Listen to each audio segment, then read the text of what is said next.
For the Bartlett Bulldogs, this Class 1A state championship game represents the opportunity to become the team of the decade. For the Aspermont Hornets, they have the opportunity to play in their first state championship game and the opportunity of the century.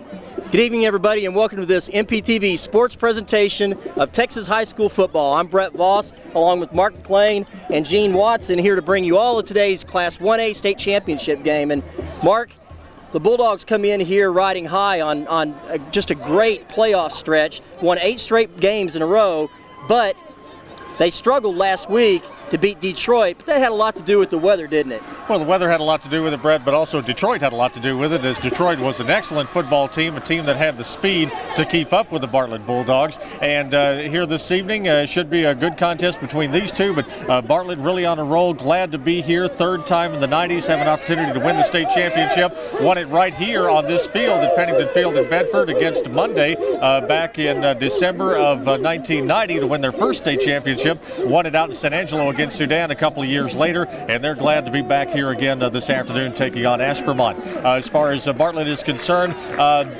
they have probably a lot of things to prove, I would think, here this afternoon. Not only the team of the decade in Class A, but also Raymond Johnson kind of mysteriously left off the Class A All-State team earlier this week. He's closing in on 2,000 yards rushing and 27 touchdowns coming into the game here today. He's a big, important part of the Bartlett offense, as well as Mike Walker, Daniel Mahalik, the quarterback. Everybody is involved here. A lot of talent on this Bartlett team, and we'll see if it's enough to win another state championship today, Brett. Well, of course, the Aspermont Hornets are flying high as well. They come in with a huge win over top-ranked Wheeler.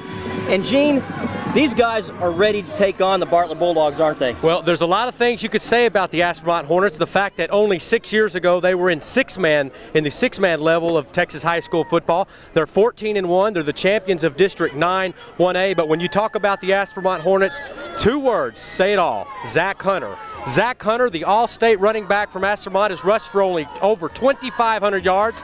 He's got 29 touchdowns on the year. Last week in the semifinal win over Wheeler, he rushed for 248 yards and 3 touchdowns. And if the Bartlett Bulldogs are indeed to become the team of the decade, they're going to have to stop Zach Hunter today. Well, it doesn't get any better matchups on paper than these two teams. And we'll be back with more of the pregame show right after this.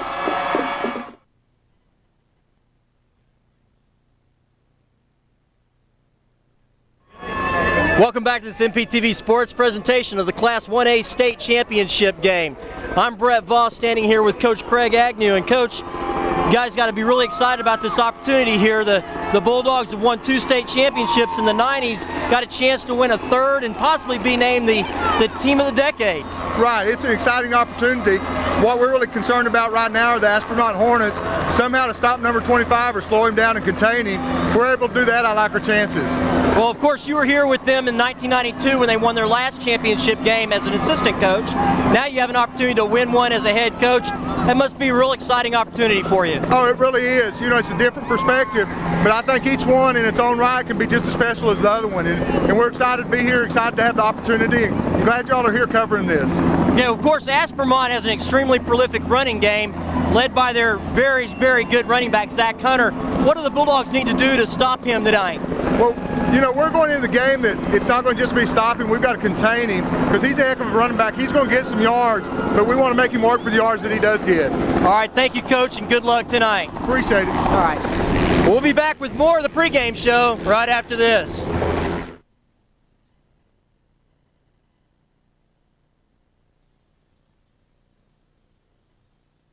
We shall see. And here we go. As the left-footed kick is going to be an onside squib kick that is taken way upfield by one of the front linemen for the Bartlett Bulldogs. That'll be out at the 38-yard line. And so Aspermont, I don't know if Menor did it on purpose or if that's just what he tried to do or just missed the football. But he kicks it short, and Bartlett will have great field position to start this game. Well, that's a huge opportunity for the Bartlett offense to get going early. Aspermont trying to get Zach Hunter on the field immediately. It doesn't work out. Bartlett is in good field position to start this football game. So Bulldogs at their own 38-yard line, going left to right. Here comes a pass out to the near side on first down. Pass is caught over here on the near side. That was Nathan Davis on the reception. Aspermont defense does a nice job of swarming, though, as Nate Davis gets up to the 40-yard line for a 2-yard gain, and that will do it on first down. Curtis McDonald in on that tackle first, making good tackle, just an inside type screen on that play right there, and he had some room, but the Aspermont defense sucked him up right away. Ramon Fuentes, the center for Bartlett, Luis Anderson, and James Randick, the guards, Robert Jones, and Bo Smalley are the tackles, Larry Flowers, Solomon Key, the ends, Nathan Davis, the split back, Daniel Mahalik is the quarterback, Mike Walker, Raymond Johnson in the backfield behind him on 2nd and 8. Here goes the pitch to Raymond Johnson around left end. Good block out in front. Raymond Johnson looking for someone to run over, and he gets up to the 43-yard line, and that is where Bubba Ellison comes over to make the tackle on him for the Aspermont Hornets. Well, Raymond Johnson is going to be the key to the Bartlett offense today. He's going to have to get things going early. He's rushed for over 1,000 yards this year, and he is the key to the Bartlett success and them having any chance of winning this football game today. We'll get up to the 43-yard line. That's where Bartlett will have it. They move left to right here in the first quarter. They'll have it at the hash mark on the far side of the field. Daniel Mahalik, the quarterback, brings them out. Tight slot to the near side of the formation. Offset eye in the backfield. Rolling out to his right, Mahalik pulls it down. Now wants to run with it. Has some room over on the backside. And now runs out of room quickly as Aspermont does a nice job of closing over on the far side. Chad Brannon cuts Daniel Mahalik off, and he gets up to the 45-yard line, and that's as far as he's going to get. Well, he had time right there. The key there goes to the coverage. The coverage by the Aspermont Hornet defensive backs. They did a great job of having containment on the defense there, and Mahalik had nowhere to go, had to flush out of the pocket, and he's brought down in a hurry. So Daryl Polosic will stand back at his own 35-yard line to punt the football away, and he gets the kick, and it'll bounce downfield. Zach Hunter lets it roll past him all the way down to the 10-yard line. Hunter will pick it up there, and he'll be dropped at the 11-yard line. As down on the field for Bartlett, Renee Luna, among others, and on that tackle for the Bulldogs. And so Aspermont will have the football for the first time this afternoon. 9 minutes, 51 seconds to go, first quarter. And the Aspermont Hornets will have it deep in their own territory at their own 12-yard line. No score in the game as of yet. Well, that was one of those in-betweeners right there. Zach Hunter, the ball hit at about the 15. It took the funny hop on him, and he couldn't get the handle on it. And that really helped the Bartlett defense to start. Petey Castaneda is the quarterback for Aspermont as he hands off straight ahead to Zach Hunter. And Hunter gets short yardage on the play as he gets hit immediately by Justin Young. Get up to about the 15. They'll mark him as far up as the 16-yard line. They get him about 4 on first down. Bring up 2nd and 6 for Aspermont. Again, Castaneda, the quarterback, split backs in the backfield behind him. One wide receiver to both sides as he turns left, comes down the line, hands off straight ahead. First back through, getting up past the 20 to the 24-yard line. That was Bubba Ellison on the carry. Ellison coming into this afternoon's game with 644 yards rushing for the season. A far cry from what Zach Hunter has, but you got to have somebody like that to keep everybody honest, I would think. And that's exactly what I thought Aspermont might do. There's been so much attention paid to Zach Hunter. Might Aspermont balance things out a little bit and show a secret weapon, Bubba Ellison, today? Up to the 24, first down for Aspermont. Down the line on the option. Handoff goes to Ellison, and Ellison gets wrapped up right at the line of scrimmage. Solomon Key, the defensive end, is in there. Also Justin Young getting up off the bottom of the stack. Linebacker Robert Jones. And also in there was Travis Sheffield. And so the Bulldogs of Bartlett, they really stacked that one up right at the line of scrimmage at the 24, 2nd and 10. Mark, when you look at the matchup, Bartlett really matches up well against this Aspermont offense. If Aspermont is going to win by the run, they're going to have to do something no team has done. Bartlett gave up 11 yards last week in a win over Charlotte, a 48-8 win over Charlotte in the quarterfinal rounds. As we go back to play, the pitch back will go to Hunter around right in. Hunter up and over the stack, and he's brought down at the 30-yard line. Nice job of jumping up and over everybody, but that was about the time that Mike Walker ran right into him at the 30 and dropped him there. Again, they gave up 11 yards rushing against Charlotte in the quarterfinals, 89 yards rushing last week against Detroit. Detroit had a 2,000-yard rusher. They only gave up 89 yards there. So Bartlett's basically given up in 2 games what Zach Hunter's used to getting rushing-wise in a quarter of a football game. Well, we have 7:55 to go here in the first quarter. No score in the football game as of yet. Aspermont looks at a 3rd down and 4 from the 30-yard line. Down the line on the option. Pitch comes to the near side to Hunter. Coming up to cut him off immediately and making slide to the ground was the quarterback, Larry Flowers. So Flowers does a nice job of that option, that counter option that they ran. And it'll be a 4th down situation for Aspermont to punt the football away from their own 29. Well, they faked the handoff up the middle and did a little pitch left side, but a great job by Flowers and Travis Sheffield of staying home right there and not biting inside and being there for Zach Hunter. 7 minutes, 15 seconds to go here in the first quarter. High snap from center for the punter for Aspermont, but he gets it away anyway, and that's going to be a Metter who punts it downfield. It'll be taken by Nate Davis at the 34-yard line. Davis trying to get out of the tackle, does so. He's still on his feet. Past the 45, past midfield into Aspermont territory. Nate Davis still running hard inside the 40. He's all the way down to the Aspermont 36-yard line, and that's where the Bartlett Bulldogs will have it. First down in Aspermont territory at the 36-yard line. He wasn't going down. He made a couple of good juke moves. He got a couple of good blocks on the front side also. Just a great run. And once again, Bartlett will start with great field position at the Aspermont 36-yard line. And right now, they're winning the battle of the field. A couple of weeks ago in the win down at the Astrodome against Charlotte for Bartlett, Nathan Davis had one of the great runs you'd ever see after making a short pass reception. And he does it again here on a punt return. First down handoff goes to Raymond Johnson. Johnson running hard over the left side of the offensive line. He's inside the 35 down to the 33-yard line. Well, we've talked so much about Zach Hunter coming in, but this Aspermont defense looks very tough, quick, and physical, and they are swarming the ball right now. They're quick, there's no question about that, and it's just amazing to look out there on the field at them and imagine that they were just 6 short years ago playing 6-man ball. They're a talented group, but Bartlett now has a 2nd down and 7. At the 33-yard line. Mahalik turns, hands off to Raymond Johnson. Johnson over the right side, and he's inside the 30, down to the 28-yard line. Coming up to make the tackle, Petey Castaneda. Quarterback turned linebacker for Aspermont. Well, there's no secret for Bartlett how they're going to move the ball today. It's going to give to Johnson. They're going to give it to Johnson all day long and let him pound up the middle and get his yardage. It's really going to be no secret how they're going to try and win this football game. On that last play, though, it looked like he was being kind of cautious and tentative about where he took his steps. I think he just needs to pull it down and just run with it. On the next play, handoff goes to Johnson once again, and Johnson met in the hole at the 26-yard line and dropped there. It's going to be very close to the yardage needed for the Bartlett first down. Coming in to make the hit on him, among others for Aspermont was the linebacker Aaron Roan. Now here's the first big decision for Craig Agnew of the afternoon. It's going to be fourth. It's going to be a first down. I can tell you that already. I think. I guess I better back up just in case. I think it might be 4th down, but if it is 4th down, this is going to be a tough decision. They stand at about the 26-yard line. First down. As they stretch the chains. Easy. It's a first down by about a half a football length.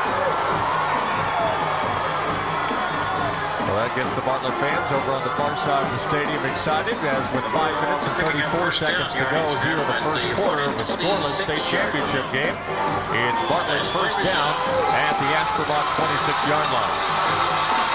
Just inside the 26, as a matter of fact, closer to the 25. I formation in the backfield, slot to the far side as Daniel Mahalik turns, hands off Raymond Johnson, straight ahead, and the pile of the offensive line moves forward a little bit down to the 22 as Raymond Johnson gets behind his offensive line and gets a little bit of yardage there. Don Williams, among others, in on the tackle for Aspermont.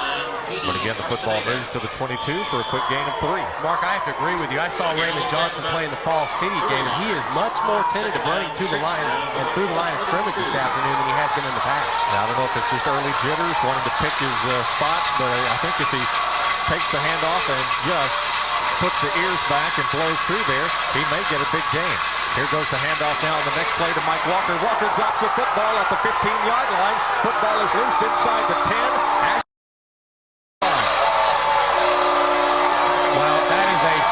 Huge, costly error for the Bartlett Bulldogs right there. And he had yardage and more room to go before he took a tough hit. And he's such an upright runner, and that was the key right there. He was running so upright.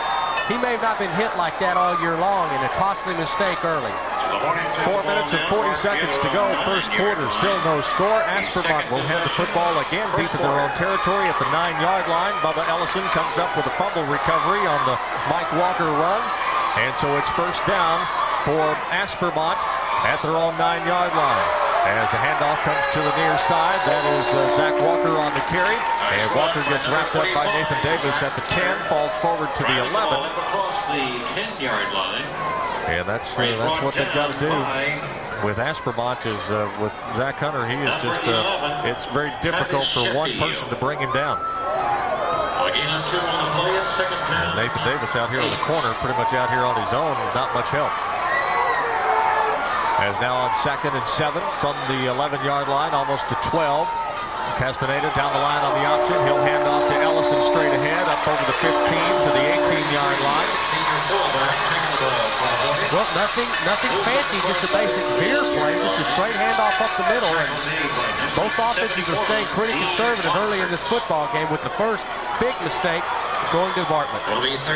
Moses Kalamenko is the center. Curtis McDonald, Aaron Rowan, the guards. Brandon Criswell and Bobby Bingham are the tackles for Aspermont up front. Brent Vetter, Quincy Jackson, the ends. Bubba Ellison, Guido Lerma, and Zach Hunter in the backfield behind P.D. Castaneda. As on the next play, it's over the right side of the offensive line for Aspermont, and that is going to be Ellison again on the carry. He'll get up almost to the 20. They'll mark him at the 19-yard line. And that's going to be close to the yardage needed for the Aspermont first down. Mark, I would venture to say that this is the most balanced Aspermont has been early in a football game all year. Bubba Ellison's already got 3 carries, and with only Hunter getting 4 carries, so I would think that's as balanced as they've been all year long. I wonder if Aspermont and Coach Gary Rowan trying to do this on purpose, maybe to get Bartlett into some sense of security, thinking that Hunter's not going to touch the ball that much or something, and then they'll come back to him strong here maybe the next drive. And we've seen it so many times in the past in playoff games where teams go to a complete different game plan and surprise a team and end up, surprising them and upsetting.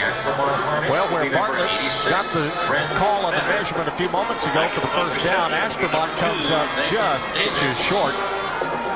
And so they will line up in a punt formation, a little deep in their own territory to try any tricks here on 4th and inches as Brent Metter is back deep to punt.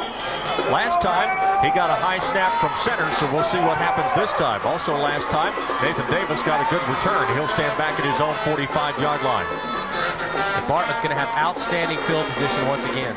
Metter with a good snap from center this time. A high floater that will go over toward the Bartlett bench and into the stands over on the far side of the field. It'll be interesting to see where the officials mark it. They'll finally stop walking down the sideline at the 38-yard line. So again, Bartlett will have it in Aspermont territory, this time at the 38. And I'm not so sure that punt wasn't by design to keep it away from the dangerous punt returner, but he did kick it away, but was a little short on the distance. Very short. So at the 38-yard line, that is where the Bartlett Bulldogs will have it. So no problem, I guess, as of now anyway, on the Mike Walker fumble there a few moments ago. So it's Bartlett back to the line of scrimmage. One receiver near side, one to the far side, single back to the backfield as Mahalik fires a pass out here to the near side. Catch is made and a big tackle made at the 36-yard line. It's Larry Flowers on the reception. Let's see, was that Hunter? Is that Hunter? Okay. Boy, that's a big-time hit right there. Hunter playing a defensive back as well for Aspermont, and he made the stick on Larry Flowers immediately after Flowers caught the football. Still gets a 2-yard gain, though, in the forward progress down to the 36. 2:23 and counting here in the first quarter. Scoreless game in this Class A state championship game. We're glad that you're with us this afternoon. Bartlett Bulldogs and Aspermont Hornets. Bartlett 2nd and 8 at the Aspermont 36. Delayed handoff goes to Raymond Johnson. Johnson running hard this time. Gets down close to the 30-yard line. Coming in to make a tackle over on the far side. And a perhaps touchdown-saving tackle. Curtis McDonald, defensive tackle, came over and got Raymond Johnson around the ankles. And that's more of the type of runs we're used to seeing from Raymond Johnson. A little bit more explosive right there with the delayed handoff. And he might be loosening up a little bit as he's seeing some of his teammates help him out around him. Again, Bartlett moving left to right here in the first quarter. They are going directly into the late afternoon sun here at Pennington Field as Mahalik calls out the signal. And he will turn, hand off to Johnson, and Johnson wrapped up in the backfield, dropped back to the 35-yard line. Big hit defensively for the Aspermont Hornets. And that time around, hard to see from this angle exactly who it was that got in there on him, but there was a great penetration and a big hit by Aspermont. And Zach Hunter was in on that tackle again, and we're going to have there it is right here, 4th and 3, and I think Greg Agnew is not going to waste any time. I think he's going for it right here. We're pretty much in the 4-down territory for Bartlett. Kicking game is decent, but not good enough to hit 50-yarders and into the win. Coach Agnew cannot be happy about the Bulldogs not taking advantage of the field position they've had. On 4th down and a long 4, Mahalik will drop back to pass. Looks downfield. Everybody's covered. Now runs away from the pressure.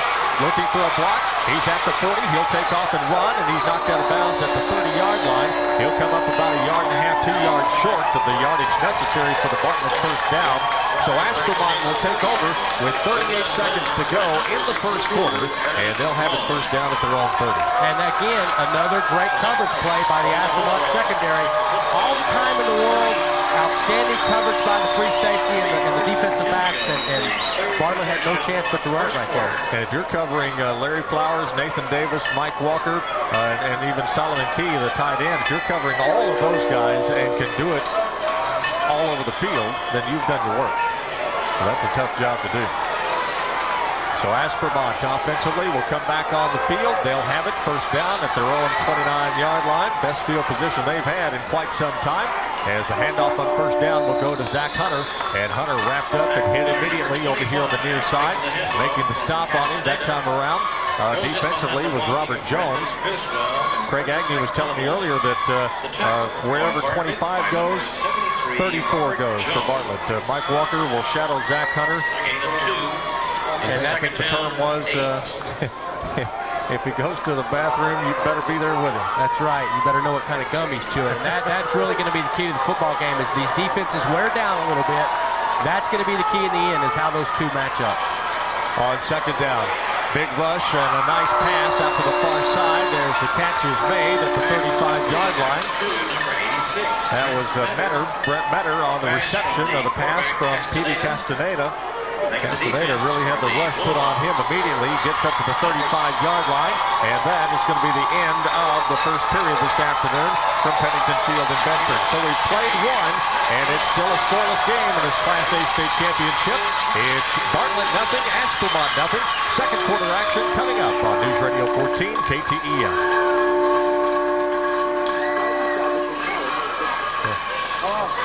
One minute.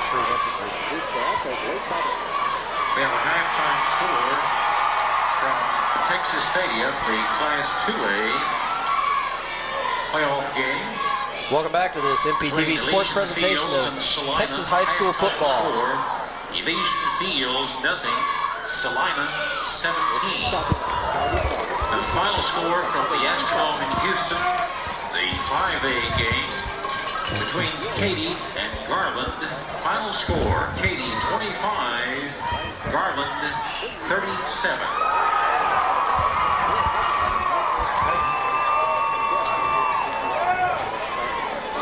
How's the sound on that end? Fine. Yeah.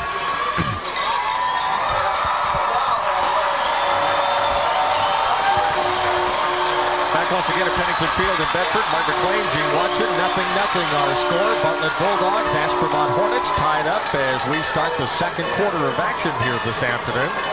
Bartlett had it deep in Aspermont territory, but a Mike Walker fumble turned that around. Aspermont yet to capitalize on anything as they have the football as we start the second quarter from their own 35-yard line. Aspermont will be looking at a 3rd down and 5 situation here as Petey Castaneda, the quarterback, has him set. I formation in the backfield. Pitch comes to Hunter near side.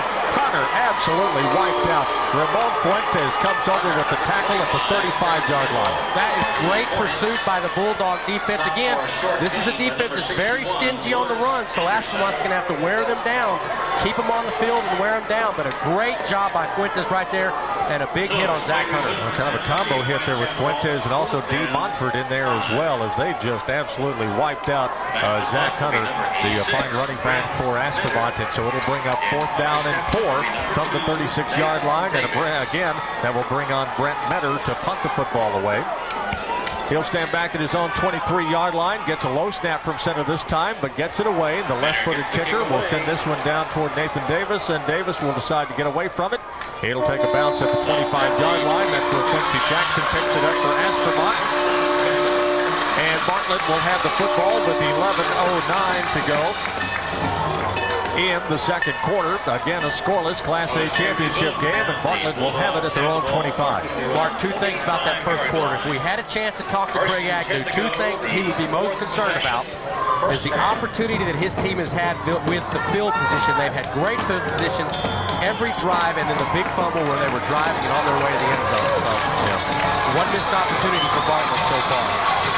Well, we'll see how it turns out here in the second quarter as Bartlett now goes right to left. A little bit of a breeze at their back, sun at their back as well. Here goes the misdirection, handoff to Raymond Johnson. Johnson up to the 30-yard line before he's dropped. Something else that Bartlett wanted to do today was with the speed and quickness of the Aspermont defense. They wanted to run some misdirections, some end arounds, things of that nature. Surprised really that we have not seen Nathan Davis on the counter trap play as of yet. Perhaps we will here in a little bit, but he goes out of the ball game now on 2nd down.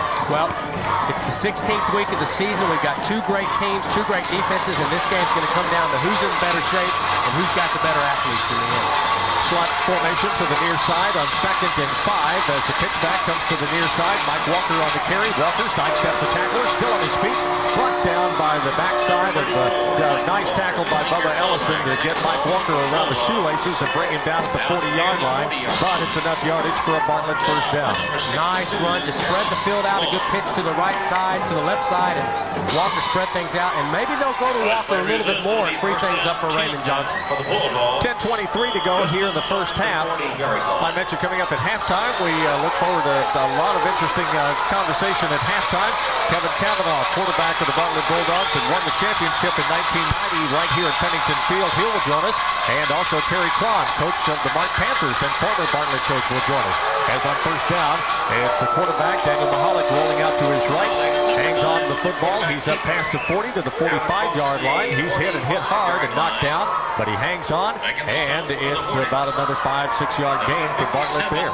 Well, they've had the field position, and I think they're starting to win the conditioning battle. As you look at the Aspermont defense, they're starting to labor a little bit. They've been on the field a lot, and Bartlett may begin to wear them down as they're starting to get more and more big runs along the way.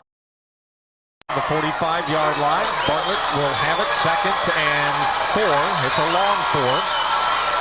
High formation in the backfield behind Mahalik. Walker, Raymond Johnson behind him as he turns, hands off to Mike Walker on the trap play straight ahead. And Walker will get up to the 49-yard line, and that's going to be about it. Don Williams, among others, in on the tackle for Aspermont. 9 minutes, 10 seconds and counting here in the first half. And again, we're starting to see so many weapons by the Bartlett Bulldogs. They can run Mahalik, they can throw him, they can go to Raymond Johnson.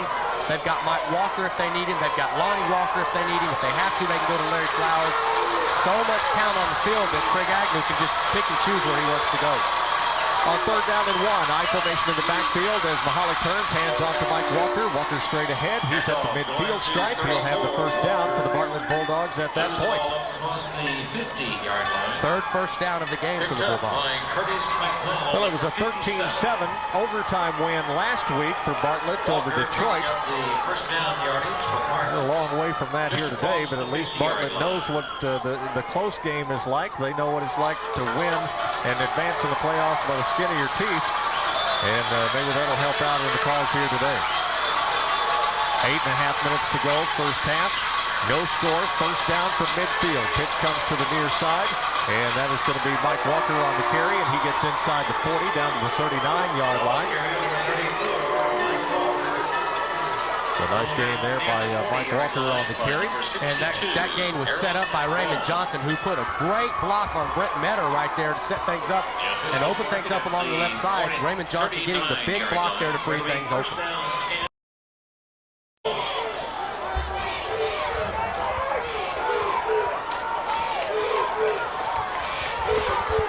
Okay, 8 minutes and 13 seconds to go before halftime. Our halftime interview list may have just expanded, I'm not sure. Okay, slot to the near side on first down. Handoff goes right back in the middle of the pack. As we have under 8 minutes to go now. All right, we're looking at Kevin Cavanaugh at halftime, former Bartlett quarterback. We're also looking at Terry Cron, the Martin Panthers coach who won a state championship in 2A right here at Pennington Field last week. And also, I think, Mark Cousins from the UIL. This is the state championship, so we have to get a UIL representative on here. So we will have a full halftime on this state championship game, no question about that. All right, 2nd and 8 for the Bartlett Bulldogs. Again, they have the football at the Aspermont 37-yard line. Mahalik turns near side, pitches to Mike Walker. Walker's feet slips out from underneath him as he tried to decide what direction he wanted to cut at the 36-yard line, and his heels slipped right out from underneath him. And I think we can clearly see that Coach Agnew's trying to find out what he's got today. He went 8 straight carries to Raymond Johnson. He's now on 7 straight. Who's come to play today and just see what he's got to work with for the second half. I think he knows this is going to be a tight ball game in the end. Yeah, or for that, just to show Aspermont, hey, I've got a lot of weapons here, and you're going to have to cover them all. 3rd down 6. Single back in the backfield. It's Mahalik back to pass. Fires downfield. Man was wide open as Mike Walker again has his feet slip out from underneath him as he was curling in at the 22-yard line, and he was wide open, but he falls down. And I think Mike Walker's going to be changing shoes at the half. That's a couple of times now where he's slipped and fallen on the plays that he could have helped out. So the incompleted pass will bring up 4th down. Checking to see here if he has tape or anything on his shoes, and he does not. So he may just have to try a different pair of shoes and see if he can get a little better traction out there. Well, this is the traditional AstroTurf. We were down on the field. It's the soft turf, and it does give a great deal, and they may be finding that hard to handle with their shoes on. 4th down and 6. And Bartlett will go for it from the 36-yard line. Mahalik back to pass. Feeling the pressure from the backside, pulls it down, fires downfield, and it's going to be overthrown. Pass was intended for Darryl Polasic at the 15-yard line, but overthrown. Nice job by Mahalik just to even buy some time in the backfield and get the pass away. But the second time that Bartlett has gone for it on a 4th down and not making it here.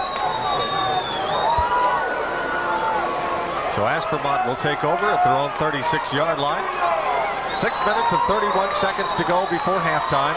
Still no score in this Class A state championship game. Mark, the longer that Aspermont stays in this game, the later it gets, the better they think their chances are of winning this football game. Hey, this is not a very experienced football team when it comes to playing for state championships. Ellison goes in motion across the backfield, and here goes a quick pass out to the far side, intended for Bubba Ellison. Covered on the play by Larry Flowers, but the pass was a little bit ahead of Ellison on the reception out there. Larry Flowers was recognizing that pass right there. He was a little late recognizing it, and had he recognized it, he may have picked it off and taken it to the end zone. Well, first time this afternoon that Aspermont had shown some motion on the play. But I don't know, I just find it interesting coming into the game that everybody, so for the most part, had picked Aspermont as the favorite. Just because Aspermont beat Wheeler last week, I didn't think that necessarily made them the favorite. I thought for Bartlett to beat a fine Detroit team might even things out there a little bit. But Aspermont was the favorite coming in as the handoff again goes to Ellison over the left side. And Ellison gets wrapped up by pretty much the entire Bartlett defensive front. Montfort in there, also James Randick, D. Montfort, Robert Jones, they were all there. Well, we've talked about it all week long. There's no better football than in the Central Texas area. And as you get out to far west Texas where Aspermont is, the competition will be a little bit slim. And I think that when you look at these two teams, there's no question Bartlett has been the better tested team along the way. You would think so. Of course, Aspermont, I'm sure, would beg to differ after beating top-ranked Wheeler last week. Back to pass. Football is intercepted by Mike Walker at the 41-yard line. There goes Mike Walker down the far sideline. He will score. Bartlett is on the scoreboard first this afternoon as there was big pressure on P.D. Castaneda, the quarterback for Aspermont. He threw the pass off to his left. It was picked off by Mike Walker from the 41-yard line. Walker runs it down the far sideline. Bartlett on the scoreboard first with 5:40 to go before halftime. Well, we said it at the start of the game that Mike Walker might be the single most important player in this football game as far as Bartlett winning or Aspermont losing. He is the best all-around athlete on this field, and he just took it for his 13th interception of the season, and that one's 6 points for the Bulldogs. Renee Luna will hold. Polasik's extra point attempt is up, and it is good. We have a timeout on the field with 5 minutes, 40 seconds to go now before halftime, and it's now Bartlett 7, Aspermont nothing. Take a break. We'll be right back on News Radio 14, KTEL.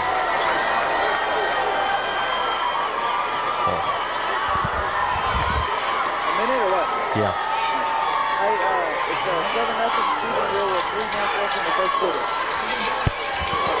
Okay, wait a minute, let me write it down there somewhere.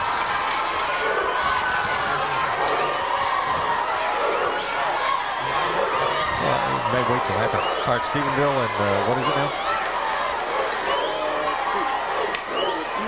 PNG, yeah. Yeah, coordinator's girls. What's the score? 7-0. With 3 minutes left in the first quarter. Okay, cool. It's what is it? Memphis Girls. Yeah, Port Neches Girls. Okay.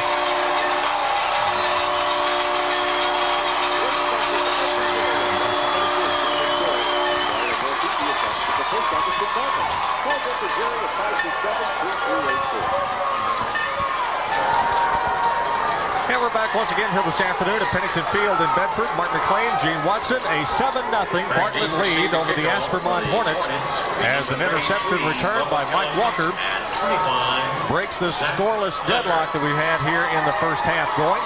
As P.D. Castaneda tried to fire a pass downfield, lofted it just a little bit. Pressure was on him from the Bartlett defensive line. And Mike Walker makes the interception on the overthrown pass. And he takes it down the far sideline for the touchdown. Darryl Polasik's extra point kick makes it a 7-0 Bartlett lead. The one thing that was important for Bartlett was to get the lead first. Now they may settle down and really get into their mode of relaxing and running the offense the way they can. As now the kickoff for Bartlett will be taken by Aspermont.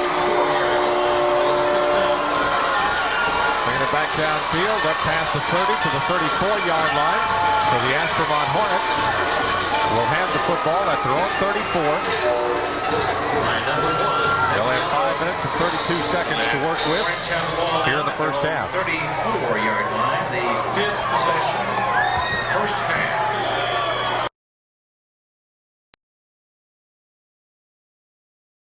And he gets his first touchdown of the day on the defensive side of the ball. And another big interception for Mike Walker. As now on first down, the handoff goes to Zach Hunter near side. Hunter breaking one tackle after another. Gets up past the 40, up to the 41-yard line. Quick gain of about 5 or 6 yards for Zach Hunter. As I would think that Gary Rowan and his coaching staff, after that last offensive possession for Aspermont, has done whatever they need to do to light a fire under their team. And actually right there was the first time I've seen Zach Hunter run the football today like I saw him run the football on the footage all week long. This kid really likes to punish defensive players when he runs, and that was the first time there we'd seen any sign of life like that. Over 2,500 yards, 38 touchdowns on the season coming into the game here today as the handoff goes to Ellison on second down. Bubba Ellison will get up to the 44-yard line. He'll be close to the yardage needed for the Aspermont first down.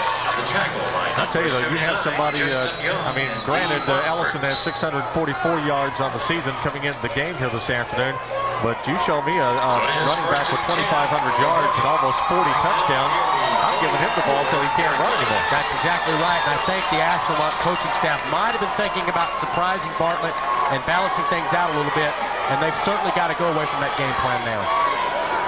Well, football's going to be up to the 44-yard line. It is a first down for the Aspermont Hornets, as again Aspermont moves from left to right here in the second quarter. Football's going to be spotted right in the middle of the field, and Aspermont comes out now with 2 wide receivers near side, 2 to the far side, and movement along the offensive line. And we're going to have an illegal procedure. The offensive line jumped on the right side, and P.D. Castaneda was very, very upset at the time. Well, obviously, Aspermont out in the middle of the field now, wanting to spread Bartlett out and start throwing the football some. Castaneda, 1,786 yards passing coming into today's game. And so they can definitely throw the football, and they wanted to spread Bartlett out and give that a shot and see how it went. And now it'll be a 1st and 15 back at the 39. 4.5 minutes to go, first half. Bartlett 7, Aspermont nothing. Now split backs in the backfield. Single receiver to both sides. As down the line, the handoff, first back, that is going to be Zach Hunter, and Hunter wearing white Bartlett jerseys all over it. Well, they're starting to loosen up a little bit, and when they do that, this football game's over. Bartlett is very fast and very physical defensively. They don't allow people to run on them. And if they start to believe they can shut Zach Hunter down, this football game's over. Well, very physical, very intimidating. When you think of Robert Jones, Dee Montfort, Ramon Fuentes, those guys along the front line, they're very intimidating. They take their shots when they can. They hit, and they hit hard. And they're loosening up, as you say, Gene, and they are beginning to hit pretty hard out there. Now back to pass. Castaneda is wrapped up as he throws the football. Breaking in on the linebacker blitz is Robert Jones, and he was all over Castaneda, who is very slow at getting up. And Castaneda was lucky he got rid of that pass, because that might have been a fumble. His arm was not going backward by the time Jones got a hold on him, and that could have been a fumble and a big play for the Bulldogs. He was lucky to get that play off. 3:37 to go before halftime. 7-0. Bartlett leads it on Mike Walker's 40. Down. As now Aspermont out of the huddle. 2 receivers near side, 1 to the far side. Single back in the backfield behind Castaneda. Delayed handoff goes to Hunter, and Hunter wrapped up back to the 34-yard line. Again, Bartlett white jerseys all over Zach Hunter. As back in the backfield is Solomon Key. Also back there was Darryl Polasic. And Hunter will lose back to the 35-yard line. And Hunter is very upset, shouting at his offensive line right now. He is very upset leaving the field. And I don't think he's seen a defense like this all year. Well, there was a point in time in the game against Charlotte down at the Astrodome a couple of weeks back where the Charlotte players began to walk around with their hands on their hips. And Aspermont is getting very close to that now. Football is blocked. Menner's kick is blocked. Picked up by Raymond Johnson at the 5-yard line. Johnson falls forward. Did not make it into the end zone. It'll be Bartlett first and goal at the 1-yard line. Well, they've been close to blocking it all day long. There was a high snap on the first punt of the afternoon. And then Craig Agnew sent him after it this time. 1-yard line. Boy, if Raymond Johnson could have picked it up, he could have walked in for the touchdown. He couldn't get the handle on it, and then when he finally did on the bouncing ball, he falls forward. He's down just inside the 1-yard line. Bartlett first and goal with 2 minutes and 52 seconds to go before halftime. Aspermont has completely lost focus of their game plan, and here late in the second quarter, they are self-destructing. So first and goal for Bartlett from just inside the 1 as Mahalik, the quarterback, takes the snap, turns, hands off to Mike Walker, and Walker is in the end zone for the Bartlett touchdown. Mike Walker with his second touchdown of the afternoon, just a simple dive play right up the middle. And Bartlett extends their lead to 13-0 with the extra point attempt coming up.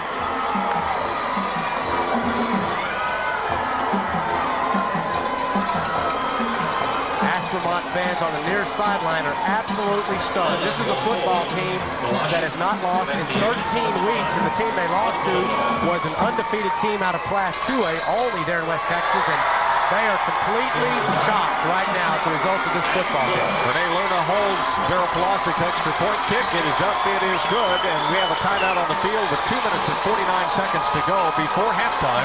It's now Bartlett 14, Aspermont nothing. We'll take a break. We'll be right back on News Radio 14 KTEL. Covering 1 yard. 1 minute. Yeah. By number 34, the touchdown. Walker, the extra point. Oh, okay. Washout is good. So with 2:49 to play in the first half. The Bulldogs beat the Hornets 14 to nothing. And if, I don't know, I haven't asked anybody up here. I don't know if they're going to do this or not, but if by chance, if they flash a Salina Elysian Field score in the 2A game, Yeah. kind of take note of that and pass that along to me also.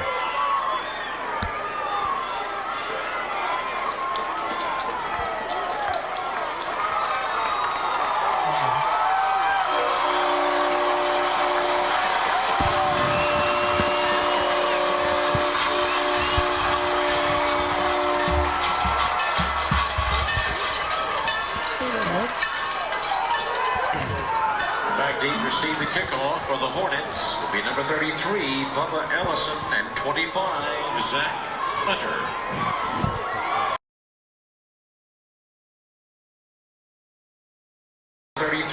Bubba Ellison, and 25, Zach Hunter.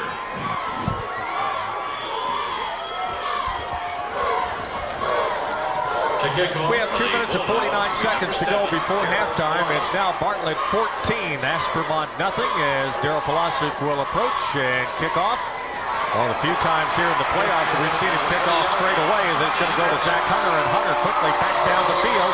He's out past the 40 up to the 43-yard line. Coming in to make the tackle on it was Lonnie Walker for Bartlett, and so Aspermont will have the football in great field position, but Gene Watson, they have a 14-point deficit they need to correct. And if they're going to win this football game, they're going to have to put it in the hands of Zach Walker. They need to give him the ball time and time again and let him wear the Bartlett defense down. There's no other way they're going to win this football game unless they give it to the big man.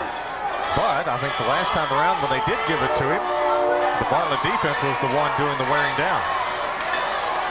At the 43-yard line, first down for Aspermont as Petey Castaneda turns, hands off straight ahead, and that was Zach Hunter on the carry, and Hunter absolutely wiped out at the 45-yard line for a gain of about 1. Making the tackle, number 71, D. Monfort. I mean, this game, at the beginning, it was a slugfest, but now it's really turning into a slugfest, and Bartlett is the one getting all the punches in. Zach Hunter, 10 rushes for 18 yards in the first half. 2 minutes, 10 seconds and counting. First half, single back in the backfield. Castaneda drops back, fires a pass, and it's going to be incomplete. And the pass was intended over on the far side for Quincy Jackson. And Mike Walker came over and just absolutely smashed Quincy Jackson right in the face. And the Aspermont fans are not happy about it. They want a late hit. The ball was just actually arriving, so it wasn't really a late hit. But the Aspermont fans were not happy about it. I mean, I know it's early. There's still, an entire half of football to go, but I think the Sharks smell the blood. Boy, they are circling, and they're taking some pretty good shots. Well, basically what they've done is they've loosened up. It's the same Bartlett team we've seen all year long, but they've loosened up, and now they're starting to play their style of football game. They're finding out that Zach Walker's not going to run the football on them with the success that he's had. Not that he can't still have some, but not like he's had throughout the year, and they're starting to feel that and take advantage of it. It's third down and 9 for Aspermont at their own 45. Handoff goes straight ahead, as there was a big collision right there with the quarterback, with the running back Ellison, and with the defensive line, D. Montfort in particular for Bartlett. And so on fourth down and 9, Bartlett is called for a timeout, as Aspermont will have to punt the football away. We have 1:54 to go before halftime of this Class A state championship game. Quick update from the Astrodome. Stephenville leads Port Neches Grove 7-3 at the end of the first quarter in their game in the Class 4A Division II championship this afternoon. 14-0 is our score, though. Bartlett leads it over Aspermont. We'll take a quick break and be right back on News Radio 14 KTEL. The headlinesman is Don Moran. The Just one spot here. Hey, it's 38 Referee, Mr. Ray Odom. Are you kidding me? Again, these gentlemen come to us from the Abilene chapter Wow, okay. of the Southwest Football Officials Association.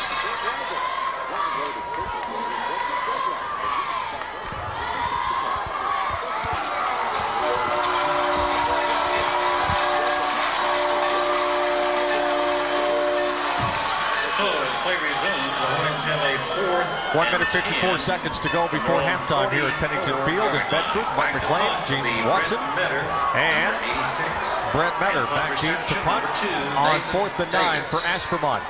Metter, left-footed, punter, gets the kick away. Nathan Davis will stay away from it at the 20-yard line. It'll roll inside the 20 down to the 15-yard line. So Bartlett will have the football with 1 minute 43 seconds to go before halftime. Bulldogs will have it at their own 15-yard line, leading this afternoon 14-0. Again, Stephenville leading Port Neches Grove 7-3 at the end of the first quarter in the 4A state championship game in the Astrodome. In a game being played at Texas Stadium. Boy, I thought it'd be closer than this. I understand Salina leads Elysian Fields 38-0 the in the fourth Bulldogs quarter. have the ball now at their own 15-yard line, the 6th possession. From the 15-yard line, Bartlett looks at a first down right there in the middle of the field. Double wing formation. There's Mahalik, drops back to pass, fires it downfield. Pass is going to be off the hands of Mike Walker at the 30-yard line. Pass was incomplete, but boy, if Nathan Davis could have turned on the Jets and caught up with the pass deflection at the 40, he would have been off to the races all by himself. And Nathan Davis was wide open all by himself. I'm not sure Mahalik saw him down the far sideline, but he was also uncovered and had some room to make the reception. But now, from your own 15-yard line, do you run that kind of play just to keep Aspermont honest to an extent? Or are you trying to do something and perhaps hope that it doesn't backfire on you here? I think Bartlett's trying to put it in the end zone one more time. Two receivers to the near side on second down. Delayed handoff goes to Raymond Johnson. Nice job defensively by Aspermont.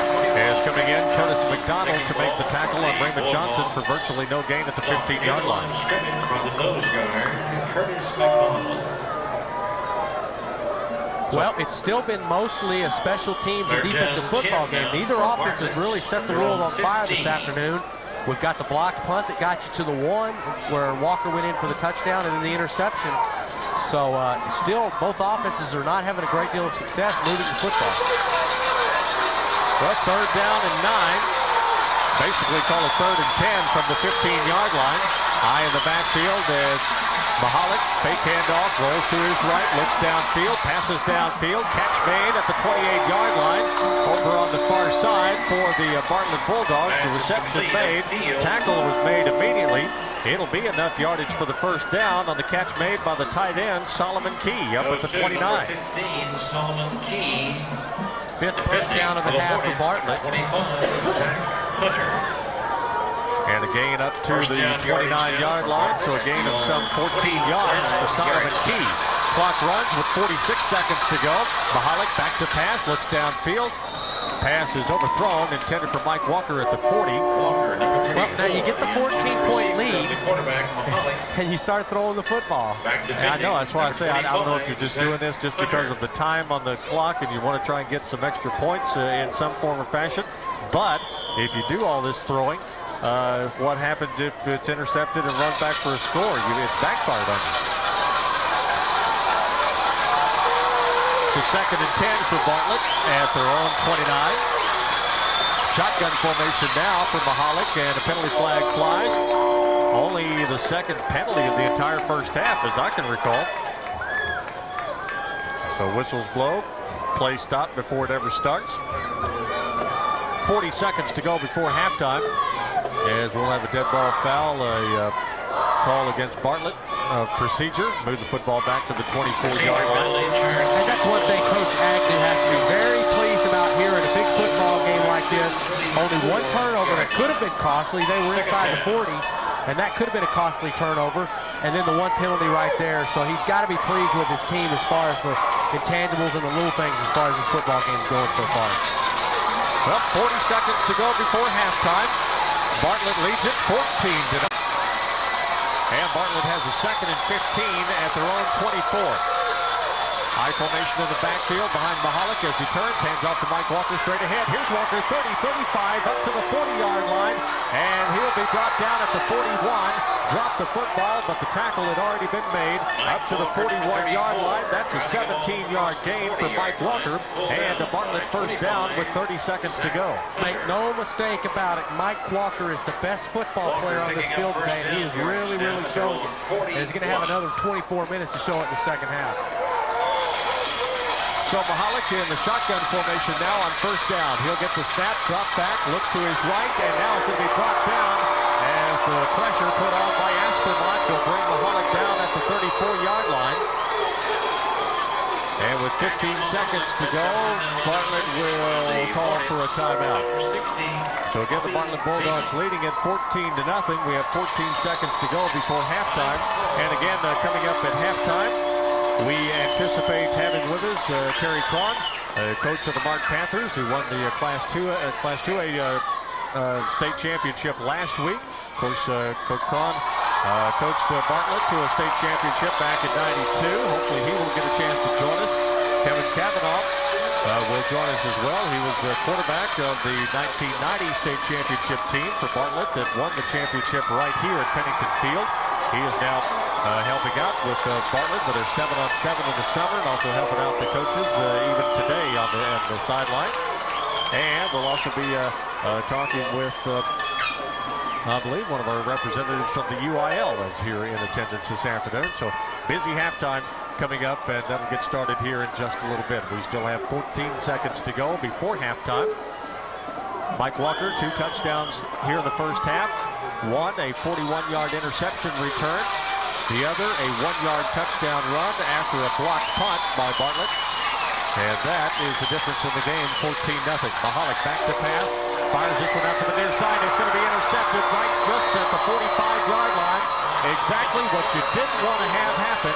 And lucky for Bartlett that defensively for Aspermont, the ball was intercepted, and fortunately, the interceptor fell down and couldn't run it back. Yeah, that was the quarterback, Castaneda, right there, and they are fortunate. I don't know that he had his balance to keep his footing and run that football back for a touchdown, but there was certainly plenty of running room to get that ball into the end zone, and that would have been a very, very unfortunate break for the Bulldogs going into the half. And once again, you want to change things up a little bit, and their offense still hasn't been moving the football that much this afternoon. But I don't know that with a 14-point lead late in the half, you want to start to throw the football. I don't know. You know, there was, again, the pass, a little pressure there on Mahalik as he threw it out to the near side. Kind of caught up in the air a little bit. And it was intercepted by Aspermont. So the Hornets will have the football at the Bartlett 44-yard line with 9 seconds to go before halftime. Again, it's a 14-0 Bartlett lead, and the Bulldogs will deploy defensively. Well, if Aspermont has a rabbit in the hat, it's time to pull it out right here with 9 seconds. Split backs to the backfield, wide receiver to both sides as a fake handoff. Now here comes the pass, and it's going to be intercepted by Solomon Key. There goes Solomon Key, and he slides down. His feet slipped out from underneath him at the 36-yard line. Pass was intended for Zach Hunter coming out of the backfield. That was exactly the same play that Hunter scored on against Wheeler last week. But Solomon Key had it scoped out. He intercepts the football, and with 2 seconds to go in the first half, Bartlett now will have it once again, this time at the Aspermont 36. And that's the play I've been looking for all afternoon. And when I asked the Aspermont radio guys, do you throw to Hunter out of the backfield, because I knew I'd seen it more than once throughout the week on the footage. That's the play I've been looking for all afternoon, to spread Bartlett's defense out, and they run it late in the half, and it goes against them. Well, Solomon Key certainly had it scoped out. He knew exactly what was coming, and he broke on the football. And if his heels had not slipped out from underneath him, much like Mike Walker's did earlier in the game, who knows? It might have been another touchdown for Bartlett. Well, there's no question that the footing has played a factor in the first half of this football game, but that is a play that if you run early in the football game and spread Bartlett's defense out, now you can go to the run with Walker and really, really work things. And I'm surprised that's the first time we've seen it, and was even told that they didn't run that play. Oh, sure, you've seen it. I've seen it. Obviously, Bartlett's seen it.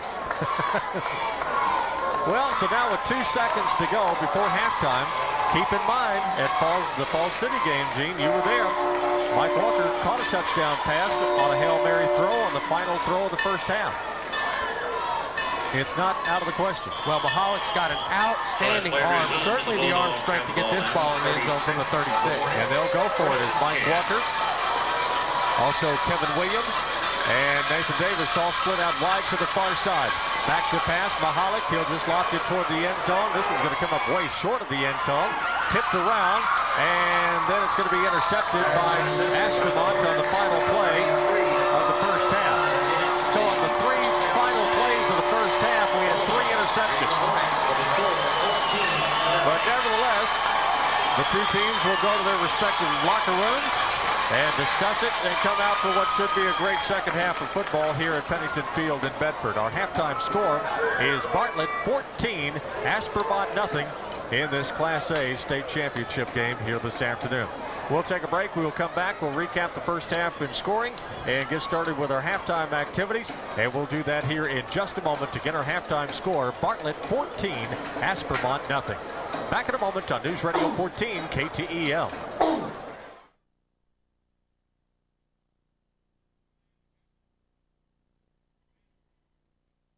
We're back once again here this afternoon at Pennington Field in Bedford. Mark McClain, our halftime activities just now getting underway. A 14-0 Bartlett lead over the Aspermont Hornets here this afternoon in this Class A state championship game. Again, Mike Walker with a 41-yard interception return for a touchdown after Darryl Polassek's extra point kick. 5:40 to go in the second quarter, and Bartlett had a 7-0 lead, and then Mike Walker scores on a 1-yard touchdown run after Raymond Johnson had blocked a Brent Metter punt and ran it all the way down to the 1-yard line, fell on the football at the 1.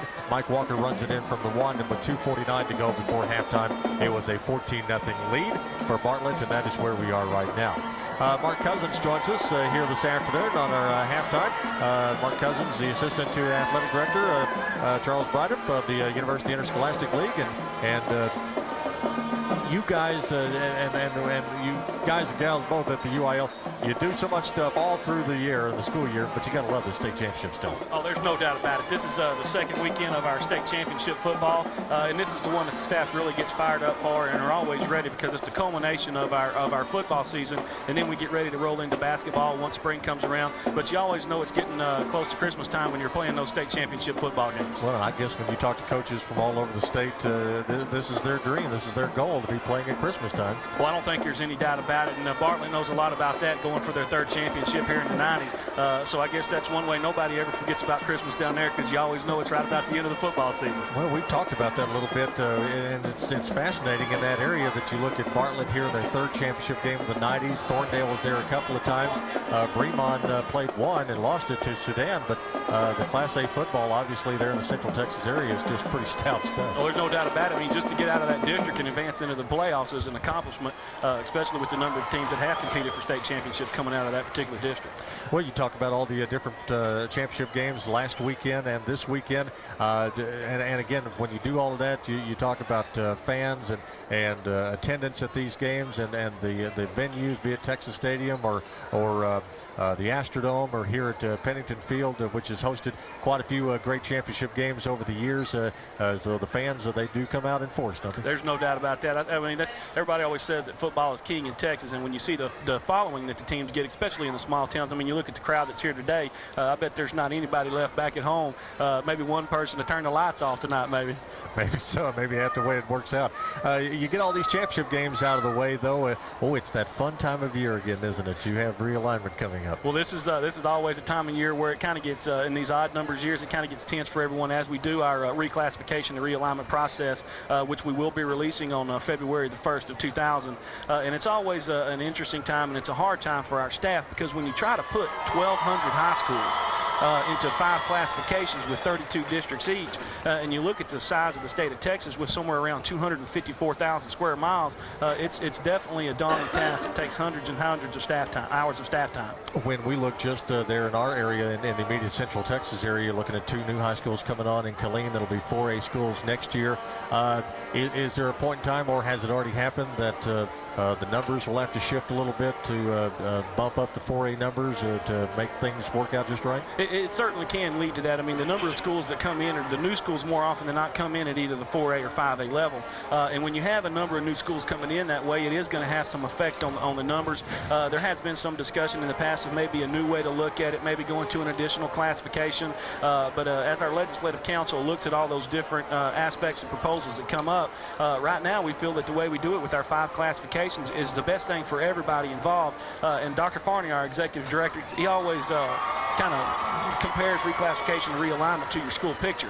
If you look at your school picture and you look good in the picture, it doesn't matter what everything else looks like. But if you look at that picture and your eyes are closed, or you're not looking as good as you think, then you think the whole picture's not very good. So it's always an interesting time that February 1st date comes around. So you think there may be a 6A one of these days, or just leave it the way it is until somebody really gripes about it? Well, I mean, there's a lot of discussion out there, but I mean, when you look at trying to go to a 6A classification, you need to worry about the travel that's going to come into it, because anytime you get out toward West Texas or over in East Texas and down in the valley, travel concerns become a big problem for schools when you look at trying to get people of enrollment that are kind of equal in the same classification and put them in the districts after that. Of course, football and athletics in general, just one of many things that the UIL is involved in, and I guess is there ever a way of putting a number on exactly how many students in various categories that the UIL touches across the state? Well, it's an amazing figure when you look at it, and we do academics, music, drama, and athletics, and when you count the number of kids that participate, and granted some of the kids participate in more than one activity, we touch about 1.5 million to 2 million kids every year participating in those extracurricular activities. And we do have the highest number of high schools in the nation, and as well the highest number of participants in extracurricular activities in the nation. So here in Texas, we feel like we have the best programs and we have the best students, and the numbers that participate, I think, speak to that. You talk about youngsters who do more than one thing. I think from the Class A level, especially, is where it so comes to the point.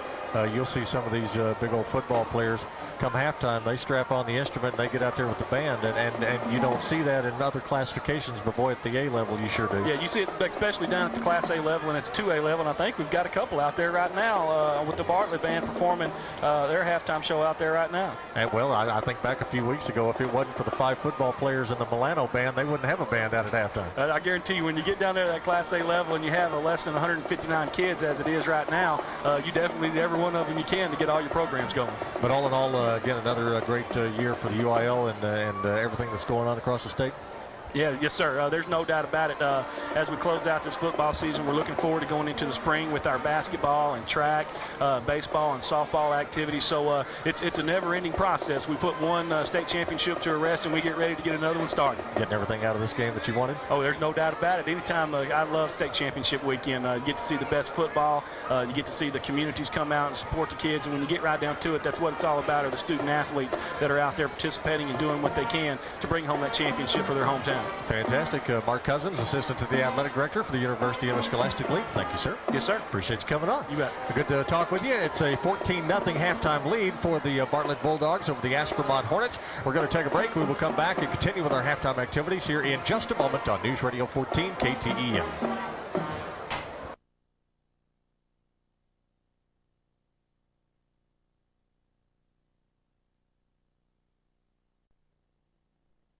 All right, we're back once again here at halftime of today's Class A state championship game at Pennington Field in Bedford. 14-0 is our score. Bartlett leads it over the Aspermont Hornets. And again, our halftime activities, the service of the 10 drive-in in Bartlett, which they throughout the playoffs have been reminding everybody to stop in at 6 to 10 and get their goodies for the trips to the playoff games. But can't have to worry about that after today. So they did want to let us know the fact that Steve Vickers and the folks there at 6 to 10 drive-in glad to be a part of helping out the chartered buses that came up here today to the game here at Pennington Field in Bedford. A location that is probably, well, I would take it it's a little dear to the memory of Kevin Cavanaugh, quarterback for the Bartlett Bulldogs back in 1990 that came up here and defeated the Monday Moguls. And Kevin joins us here at halftime. Still back in Bartlett working with the team, huh? Oh yeah, Mark. I love it here. There's a large family group, that we have in Bartlett. Has been ever since I was little, and I really enjoy working with the kids. Now you're working, and speaking of working with them, I mean over the course of the summer, the 7-on-7 thing, you've been working with them for what, a couple of years now on that? For the last 2 years, I've kind of taken over the 7-on-7 summer league and helped them out. And this year we had a really good showing. We won or tied for a championship in the Killeen tournament and went on to the state tournament. Now, what's it like for these guys in a 7-on-7 situation, which is basically what, flag football, I guess? Is that how they determine tackles and everything? Or? It's basically like that. We don't really use flags. It's just kind of a touch type deal, but it really helps out the passing games and keeps the kids interested during the summertime. Yeah, I was going to say, even at that aspect of it, though, your guys that you have realizing they're at the Class A level, what's their mindset when they step on the field against Killeen High, Ellison, Coppers Cove, somebody else from the big schools around Central Texas? Well, they were a little in awe at first when we went over there, but they settled down and really played well. And I was really proud of the guys. So they just find out that, they really find out that they're either just as good passing or catching the football or running their routes as the guys in the bigger schools? Well, sure. Once they realize, what gets the smaller kids or smaller class kids is the numbers that these big 5As can put out there. And once they realize that they can still only put 7 kids on the field at a time, then they settle down and play. How does that translate, though, come September when you strap it on against the Class A teams? It would seem to me that after these guys are able to accomplish what they've done over the course of the summer months against the bigger classification schools, it just seems to me like they can't wait to get the uniforms on and go tear into the Class A opponents. Oh yeah, they're ready to go. I mean, when 2 days come, they're absolutely ready. These kids have got weeks ahead of most of the schools in the area that don't really try to compete in this type of summer program. Yeah. Well, of course, coming up here, it was up here in the rain last week, but prior to that, it goes back a few years to the 1990 season that you were up here and won a state championship right here at this stadium. How's it feel to be back? Oh, I love it. Last week was the first time I was back to this stadium, and that really, that's the first time I really wanted to step back on the field since I've been working with the kids. And this week, it's just a whole different atmosphere. It's just incredible. Well, think back to 90 and the memories of that championship. I know it was a situation where a lot of teams played in terrible weather conditions on that Saturday. And between Bartlett and Monday, it just didn't work out that way. And we had to come up here on a Monday afternoon to play. It was kind of an interesting weekend all around, wasn't it? Oh, sure, yeah. We were very fortunate enough to have to play in that freezing rain that it was on that Saturday. As I recall, though, it was still, come Monday afternoon, it was still pretty cold, but at least it was a clear and sunny day. Oh, yeah, it was sunny. It was pretty chilly down on the field. There was still some snow out, but it was nice. As I remember, one of the neat things I remember about the playoffs, and I don't even necessarily remember it over the entire course of the playoffs that year and the games that you played, be it with Ben Bolt and Oakwood and all those teams that you beat to get to the championship game that year. But I do remember the championship game itself, and we were, I think, a couple of years away from a lot of the teams around the state going to a one-back offensive set. But as I recall, in that game that day, Monday was doing some things defensively against you, and your offense, and Wayne Mahaffey, the coach at that time, y'all spread out your offense, and you had 4 wide receivers and a single back in the backfield, and it started working, and it opened up that offense, and it did it 2 years prior to everybody else doing it. Oh, sure. Mahaffey was an excellent coach, and we'd worked on that all season long, and used it on several occasions. We had an excellent offensive line, both running and pass blocking, but it really helped us out when we could spread the field and throw the football. We really liked that. Yeah, but it was just neat that you did it before everybody else kind of caught on to what was going on, and it worked. And it worked. It certainly worked that day. Oh, sure. When you think back to that team, though, and the likes of yourself and Ples Atkins and Claude Mathis and all those guys who were involved in that team, How does this one stack up? Well, I think I'd be a little biased if I made a comment on that. Oh, come on. Obviously, that was a good one, but obviously this is a good one here today, too. Oh, definitely. I've really worked with these kids for the last 2 years and really come close to a lot of them. Really enjoy working with them. How does that continue to happen, though, that you have the likes of the talent that you had on that team, yourself, a very tall, agile quarterback that day, and you had, very fine running backs to turn around and hand the ball off to or throw to. All these years later, you look out there on the field today, and it's still the exact same thing. You've got a couple of really fine running backs to hand off to, or people to throw the football to. Quarterback, I stand there next to Mahalik the other day. He's not little. I mean, he's a little thinner than you were in your playing days, but he's not little. He's tall. Oh, yeah. I mean, how does that continue to happen year in and year out? Well, like I said earlier, we're just a big family. We don't have a lot of kids move in, a lot of kids move out. A lot of these kids on this team have, family members that have played before, cousins, uncles, brothers, and it's just passed down through generations. As long as there's Walkers and Davises on the team, you got a chance. Huh? That's right. All right. Well, and of course, I guess a lot of times, like you say, it's just everything going down through the years. And I guess one of these days, maybe you're going to have a little contribution to the team. I've got two right now. I've got a little boy and a little girl, and hopefully they're going to come up and be Bulldogs too. All right, very good. So everybody enjoys doing that, and so well, thoughts on the first half of this game here this afternoon. That first quarter was kind of tricky. It kind of cruised along there for a while, but then looked like Aspermont tried to make one pass in the wrong direction. Mike Walker took it back the other direction, and that just kind of opened things up a little bit. Well, he's really been an animal here in the playoffs. I guess that makes it 10 interceptions now, 6 games for him, and he's just an incredible all-around athlete.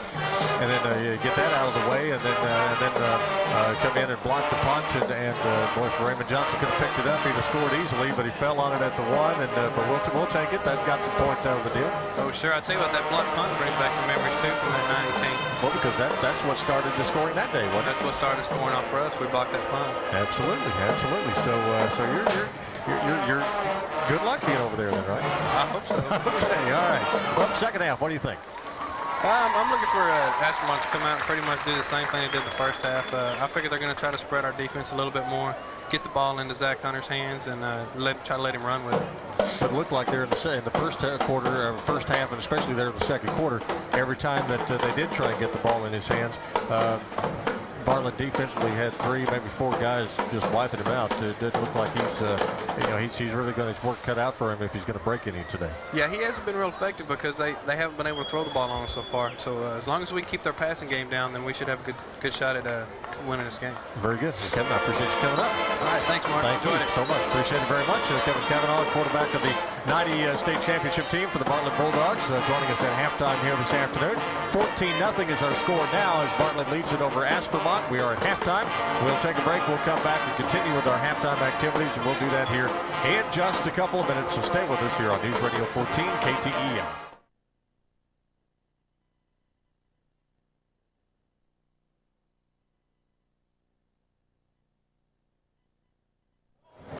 And we're back once again here at halftime. 14-0. Bartlett leads it over the Aspermont Hornets in this Class A state championship game. Mark McClain, Gene Watson. Again, our thanks to Mark Cousins from the UIL for joining us, and also Kevin Cavanaugh. I think Terry Cron has wimped out on us here this afternoon. He's a little shy when it comes to these radio interviews, even though I've seen him on TV umpteenth time this football season. But he's shied away from us here today, so maybe we'll get him on a little later. But it gives us a little bit of time to check in with Gene Watson and get a recap of the scoring and some first half stats. Well, this game has gone exactly opposite of what I told you the game would go. I thought this was going to be a 35-31 affair with Zach Hunter and Larry Walker running up and down the field, and it just has not been. Raymond Johnson getting his 2 or 3 touchdowns. It just hasn't been. Both defenses have been very stingy tonight. And basically what it's come down to is Walker getting a 41-yard interception return, Pulasic with the kick to give Bartlett a 7-0 lead with 5:40 left to go in the second quarter. And then Mike Walker came back with a 1-yard run set up by a blocked punt. with 2:49 left to go in the second quarter to give Bartlett a 14-0 lead. But again, both offenses just haven't been able to move the football. Bartlett has 6 first downs. They've got 79 yards rushing on 20 carries, 19 yards passing on 6 attempts by Mahalik. 98 total yards of offense in the first half for Bartlett. They've got 1 fumble and 2 really meaningless interceptions. Penalty-wise, they've only been penalized once for 5 yards, and Coach Agnew's got to be very pleased with that. Really, the only 1 fumble really cost them where they were inside about the 30-yard line of Aspermont, and then the one penalty was a meaningless legal procedure penalty for 5 yards. Aspermont had the big 2,500-yard rusher in Hunter, and he's really not done it today. Zach Hunter, 10 rushes for 18 yards in the first half. As a team, they've rushed for 36 on 17 rushes. Passing yards, they've had 3 attempts. P.D. Casadilla, 3 attempts, 1 completion for 5 yards. 41 total yards offense, and that's what we thought the key would be. 2 things for Bartlett. Mike Walker being a factor in the football game, and the defense really holding Aspermont down. They've done that so far. Only 41 yards total offense, 2 interceptions for Aspermont, and they've been penalized 1 time for 5 yards. And really, both offenses have been really dead, and they're going to try and open it up here in the second half and get things going. All right. And of course, this one of 5 championship games being played today across the state. Garland gets a win over Katy earlier today in the Class 5A Division II championship game. 37-25 was the final in that one. Stephenville had a 7-3 lead over Fort Nature's Grove at last check in the first half of their game in the 4A Division II championship game going on in the Astrodome. Salina had a 38-0 lead in the 4th quarter over Elysian Fields in the Division II 2A state championship game. And later on tonight, it'll be Commerce and Sealy, a battle of undefeated teams, 7 o'clock tonight at Texas Stadium in the 3A Division II championship game. 14-0 is our score here at Pennington Field in Bedford. Bartlett leads it over Aspermont. Second half action coming up on News Radio 14 KTEL.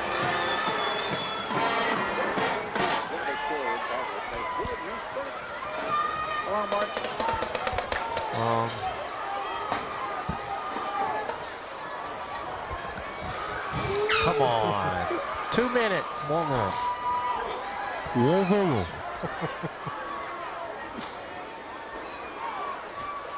One. You're worse than a waitress coming to my table to ask me how the food is just as I take a bite.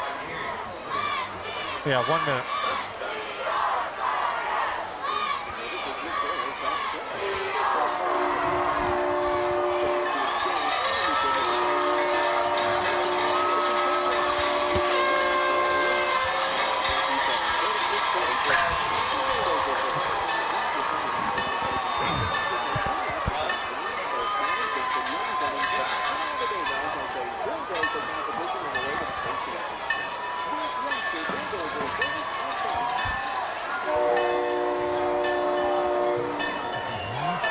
Once again here at Pennington Field in Bedford. Martin McLean, Gene Watson. We're about ready to get started with the second half of this afternoon's Class A state championship game.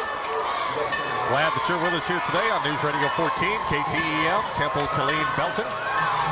3rd state championship of the 90s that the Bartlett Bulldogs are going for, and they are 24 minutes away from it if they can hang on here this afternoon, leading by 2 touchdowns over Aspermont. Aspermont will receive to start the second half. And Gene, as we were talking about earlier, 24 minutes away from the team of the decade in Class A football. And would there be a party in Bartlett tonight? Eventually, once everybody from town leaves here and goes back home, the party will be here first. I expect to see Zach Hunter left, right, up the middle, pass patterns, everything in the second half. Well, they really need to run that little screen pass out of the backfield to him and spread out the Bartlett defense a little bit. That's the play I thought we'd truly see early in the football game and haven't seen it yet. Well, we see him here on the kickoff return to start the second half. Here comes Hunter, up past the 40, 45, up to midfield. Zach Hunter down inside Bartlett territory. He'll be down at the 45-yard line. And so we're starting off seeing Zach Hunter right off the opening kickoff of the second half. Aspermont will have it in great field position at the Bartlett 45. Huge key for the Bartlett defense right here. Shut Hunter down like they did it towards the end of the second quarter and let them know that they have firm control of this football game. If they let them get a good drive and Hunter gets going offensively right here, Aspermont's going to gain all the momentum, and Bartlett's going to be seeing the momentum shift to the Aspermont side. P.D. Castaneda has him set, comes down the line on the option, pitches back to Hunter. There goes Hunter inside the 40, down to the 36-yard line. Mike Walker comes over and really puts the lick on him at the 36. But at the inception of that play and at the time of the pitchback from P.D. Castaneda, Zach Hunter had a head of steam. And I think that's what we're going to start seeing. We're going to start seeing Hunter around both ends. Not so much of the up-the-middle type plays, but spread the field out, go to the corners, and then maybe throw to him out of the backfield. But it's definitely going to be the Zach Hunter show in the second half for Aspermont. Gain of 8 on the previous play. On 2nd and 2, Castaneda keeps it himself. He's down to the 33-yard line. He'll have enough yardage for an Aspermont first down. But again, when you look at Zach Hunter, you're talking 150-pound senior. He has started for Aspermont ever since midway through his freshman year. Over 2,000 yards rushing last year, 2,500 plus this year. He is a senior, and this is not the way he wants to end it here today with a loss. And he should come out all guns blazing here in the second half. From the 33-yard line, penalty flags fly prior to the start of the play. And that's one thing that Aspermont doesn't need to do, is start making little bitty mistakes, costly turnovers, and a lot of penalties here in the second half. Procedure call against the Hornets. Going to move the football back out past the 35 up to the 38-yard line. Again, we're late in the afternoon here at Pennington Field in Bedford, so the sun is pretty much down. Lights are on. And Aspermont with the football, 1st and 15. Pitchback goes to Hunter around the right end. Hunter gets wrapped up. D. Montfort, among many other white jersey Bartlett Bulldogs, in on the tackle up at the 38-yard line. Moving around right end, race stopped by number 71. 10.5 minutes to go in the third quarter. 14-0. Bartlett lead. Aspermont with the football first here in the second half.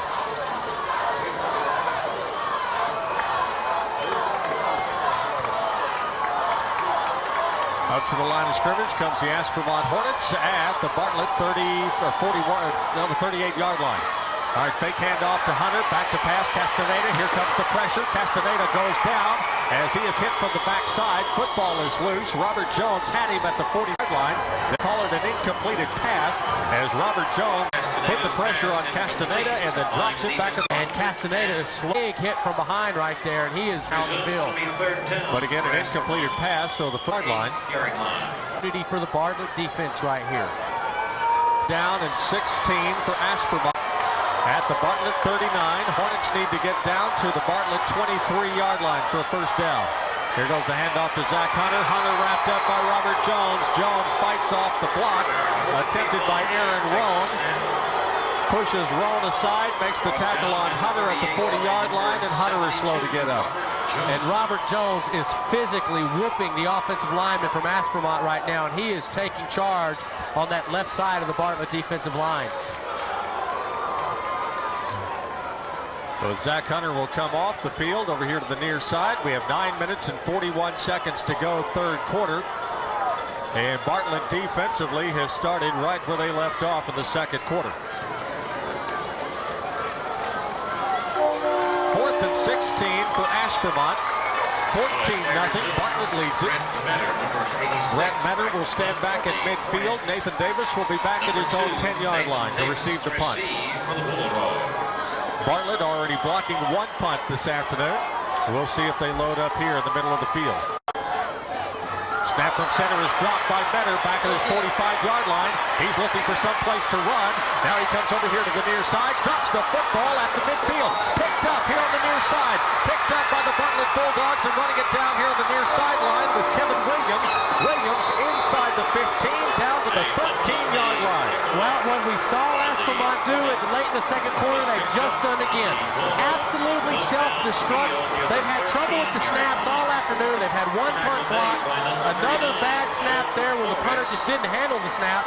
And Bartlett is in business again inside the 20 to about the 13-yard line, and Aspermont had some momentum to start the second half, had everything they needed to stay in this football game, and they simply self-destruct. Second time this afternoon that the punting game has cost Aspermont. First it was a block punt that was recovered by Raymond Johnson at the 1-yard line, led to a touchdown by Mike Walker. Now it's a bad snap that gets away from Brent Metter, and Bartlett has it first down at the Aspermont 13. Handoff goes straight ahead to Mike Walker, and there's nothing there but red jerseys from Aspermont. Well, I can't imagine Bartlett running the football here in the second half with a 14-0 lead and the momentum that they have defensively. After the handoff to Mike Walker, Daniel Mahalik was really blasted by one of the defensive players for Aspermont. Really knocked on his backside, and that did not set well with the Bartlett fans or the players on the field. No gain on the previous play. Second and 13, or second and 10 from the 13-yard line. High formation in the backfield behind Mahalik. As he turns, hands off to Raymond Johnson. Johnson trying to spin out of a tackle. Might gain a yard or two at the very most. Like they'll get him down to the 12-yard line. You know, give credit where it's due. Just like Bartlett's defense has bottled up Zach Hunter, Aspermont's defense has done a job on Raymond Johnson today. And I don't think Aspermont's defense has been given enough credit throughout the season. We didn't even hear about him all week to try to pick up this game. And Aspermont's defense has really done a heck of a job, and it is just really unfortunate that this game has come down to turnovers and special teams like so many games do late in the playoffs. So it's third down and 10 from the 13-yard line as Mahalik, the I formation in the backfield. He'll drop back to pass, lost one toward the far corner of the end zone, going up after it and coming down with it for a touchdown is the Bartlett Bulldogs. And don't you know, that is Mike Walker, who went up high after the football and he came down with it. It's a Bartlett touchdown with 7:45 to go, third quarter. I've said it twice. I'm going to say it again. Mike Walker is the best football player in high school football at the Class A level. He has simply dominated so many games throughout the year. He won the football game for him last week. He's going to win the football game for him this week. Extra point kick by Pulisic out of the hold of Rene Luna is up, and it is good. We have a timeout on the field with 7:45 to go here in the third quarter. It's now Bartlett 21, Aspermont nothing. We'll take a break. We'll be right back on News Radio 14 KTEM.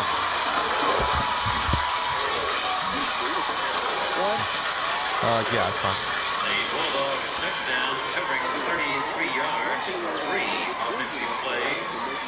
A touchdown on the pass from the quarterback to the receiver, Walker. The extra one by Washington is good. 7:45 to play in period 3. Bulldogs leading the Hornets 21-0.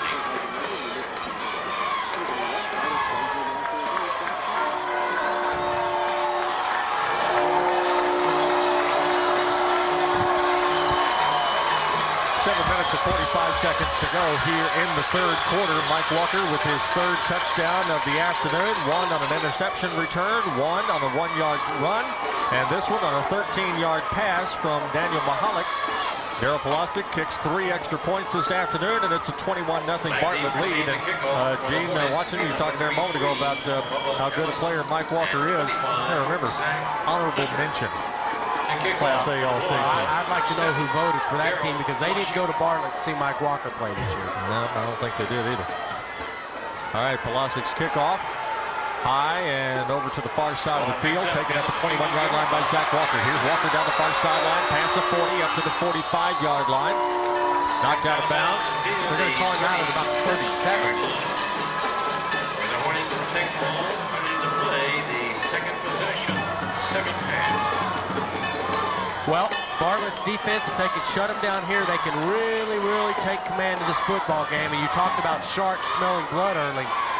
They shut them down here 3 and out, and Bartlett's going to start thinking about a state championship as a team of the decade in the 90s. No question about that. 7:36 to go here in the third quarter. 21-0. Bartlett leads it over the Aspermont Hornets, and Aspermont with the football at their own 37-yard line. Petey Castaneda, the quarterback, has him set. Zach Hunter out of the backfield in motion near side. Fake handoff. Castaneda fires a pass downfield. Catch is made, but the receiver is wrapped up immediately. That is Brent Metter on the reception at the 40. He's dropped immediately after a short 2-3-yard gain. And that's something that Aspermont could have done earlier also. We talked about the little screen pass to Hunter out of the backfield. Brent Metter's done a pretty good job of catching the football this year for Aspermont, and they've only gone to him a couple of times today. And if you can go to guys like that, spread the field out, you can open your offense up a little bit, and they really haven't done that. Well, they come back to the line of scrimmage at their own 41-yard line. Down the line on the option, pitch back goes to Zach Hunter. There's Hunter with a head of steam outside. He's quickly up past the 45, close to midfield. That was Mike Walker that came over and got just enough of him to knock him out of bounds. And had he not, that would have been a big game for Hunter, and they might have been in business inside about the 20. And I can see where he has his 2,500 yards, because if he runs like that, most Class A teams are not going to be able to stay with him. Just not going to be able to do it. But then again, Bartlett is not most Class A teams. But the football is up to midfield. It is a first down for the Aspermont Hornets. They move right to left here in the third quarter. Split back to the backfield. Wing to the far side of the formation. Pitch back goes to Zach Hunter. Pulls it down. Runs with it. Runs into a white jersey ball at the 47-yard line. Little trash talking going on. Bartlett's starting to feel it. They're starting to dance around a little bit. And Aspermont is taking exception to the fact and really starting to hit out there now. Well, and again, that was Zach Hunter on the sweep, turned it back up inside, and don't you know, it was Mike Walker waiting for him. As again, Walker has been challenged this afternoon to go with Zach Hunter wherever he goes. As now on 2nd and 8, Aspermont up to the line of scrimmage, the Bartlett 48-yard line. Again, split backs, wing back to the far side. Here comes the wing back reverse coming to the near side, and that's going nowhere fast. Back to the 40-yard line, being run down. Back at the 38-yard line, carrying the football for the first time today was Guido Lerma. And Lerma out of a wing-back formation, trying to run the reverse over to the near side, and you just cannot do that against this speedy Bartlett defense. No, and if you're going to do something like that, you better throw the football when exactly what happened might happen. They've just swarmed him, and he had no chance. There were no receivers downfield. So that was a very slow developing play for a very fast defense. Loses all the way back to the 38-yard line. It's a 15-yard loss on the play. Aspermont will be looking at a 3rd and 21. So again, split backs, wing to the far side of the formation. This time fake handoff to Hunter. Petey Castaneda running for his life here on the near side. He gets hit and hit hard at the 44-yard line and dropped. Coming over, Mike Walker trying to Sheffield to make the tackle on him.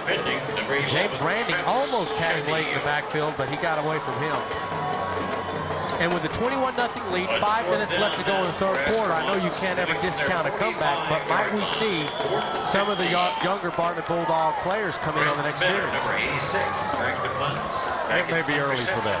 Maybe early. Nathan Davis. Brent Metter back deep to punt. Nathan Davis will stand back at his own 20 as Metter this time gets the kick away, and he'll kick it away from Davis. Takes a nice roll and a bounce inside the 20. They'll mark it out of bounds at the 18-yard line. Well, credit Davis for the early punt return. They've really kicked away from him all day long, and it's costed them yardage on the punts. And Davis, there's been a couple of opportunities where he might have been able to pick up and run the punch back, but he stayed very conservative, trying not to make the mistakes with the special teams that Aspermont has made. But that first return really set things up for Bartlett on the special teams. And Bartlett with a 21-0 lead. They have 4 minutes and 48 seconds to go here in the third quarter. And the Bulldogs out of the huddle up to their own 18-yard line. They have it at the hash mark on the far side as Mahalik turns, pitches to Raymond Johnson coming near side. Johnson breaks through past the 30, running over tacklers up to the 35-yard line. Raymond Johnson finally with his best carry of the day as he gets up up to the 35. It's a gain of 17 yards. Well, that's the Raymond Johnson we've seen, and there's an Aspermont injured player down on the field. Well, again, that may be the defensive back that Raymond Johnson ran over, as he has never been shy about running over somebody.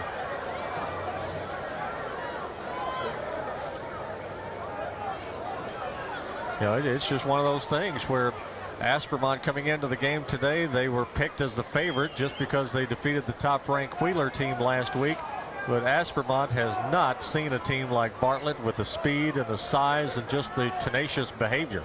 Well, we got to give credit to Olin Buchanan down in the Austin area. He actually picked Bartlett to win this game, 20-15. Good for him. That was nice of him. 21-0 is our score at the present time, as we have a timeout on the field after Raymond Johnson's 7-yard run up to the 35-yard line. Aspermont player slow in getting up after the hit. Again, earlier today, Garland winning over Katy 37-25 as the Garland Owls in Class 5A were really on a roll all the way through the playoffs. And they finish it off with a Division II championship today, 37-25. Stephenville was leading Port Neches Groves at last check in the first half, 7-3. We'll try and get an update on that for you here in a little bit.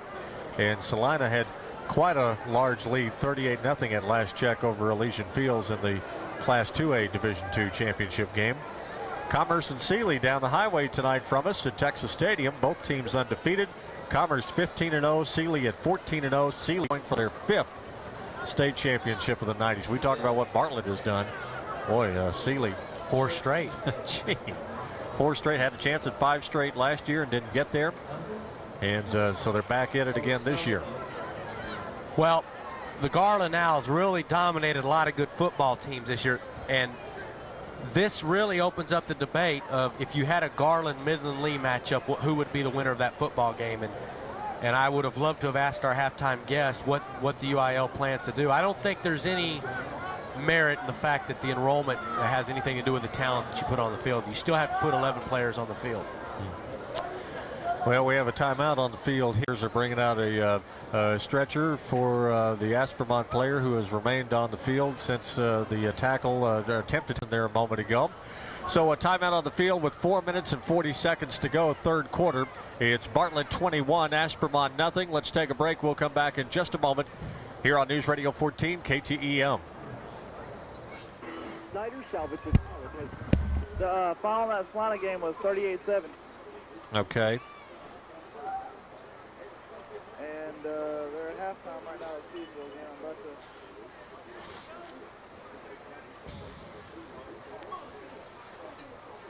You want to go another one after this? Sure. Yeah, play a few. This may take a few minutes. All right.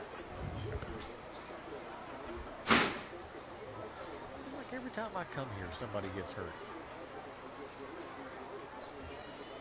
One year, well, if I'm not mistaken, it was the championship game back in '90. A referee got his leg broke over here on the sideline. He got wiped out. Yeah, just play a few till we tell you. All right.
Still keep going?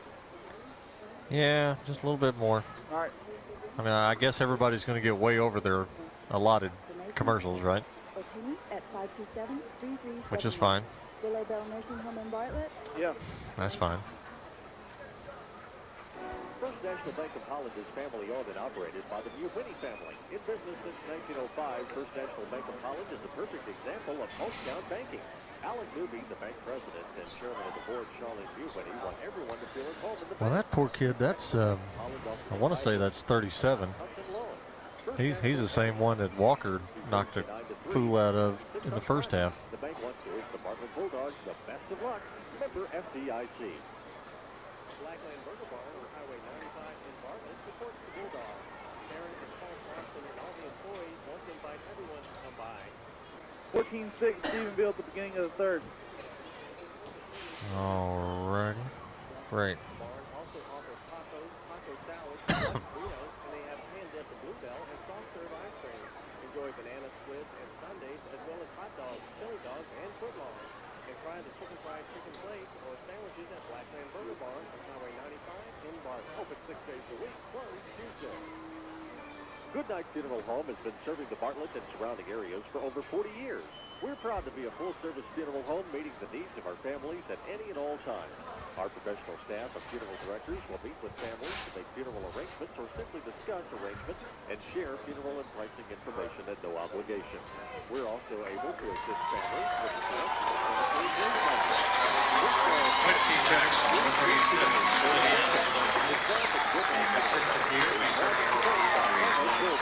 Okay, I'll take it back in a little bit. All right, after this one? Yeah. All right.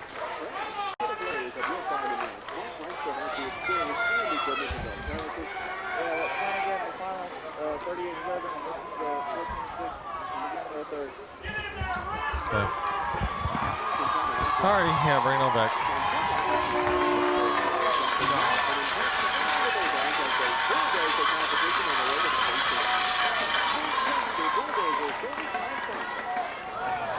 And we're back once again here this evening at Pennington Field in Bedford. Bartlett leads at 21-0 in this Class A state championship game. It has been a rough day for Quincy Jackson of the Aspermont Hornets. He took quite a shot from Mike Walker earlier in the game and had to leave it. Then he was back in there now a moment ago, and we certainly hope that Quincy Jackson will be okay as he gets carted off for the field. Came out and strapped him down on the board to make sure that they didn't move him very much, and hopefully he will be okay, and we'll try and get an update on his condition a little bit later on. But as we get ready to go back to play, it's 21-0. Bartlett leads it over Aspermont. Bartlett has the football at their own 35-yard line, first down.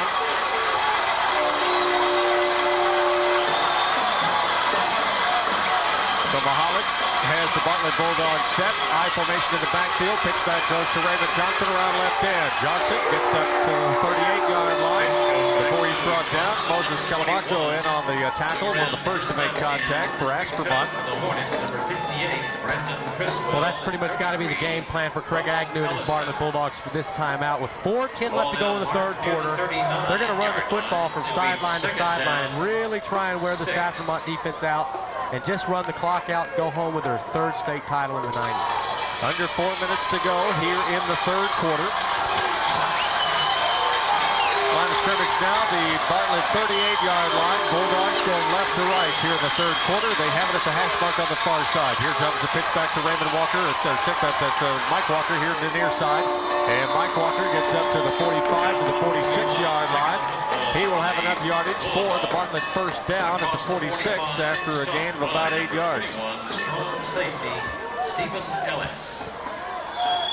Scores of other games this afternoon in the state championship playoffs. Stephenville leads Port Neches Groves 14-6 as they start the third quarter in the Astrodome. And Salina gets the final 38-7 victory over Elysian Fields in the Class 2A championship. 21-0 our score here. Bartlett first down at their own 46. Renee Luna in the ballgame now, goes in motion across the backfield as the pitch back goes to Raymond Johnson. Johnson looking for a crease to cut into and can't find it.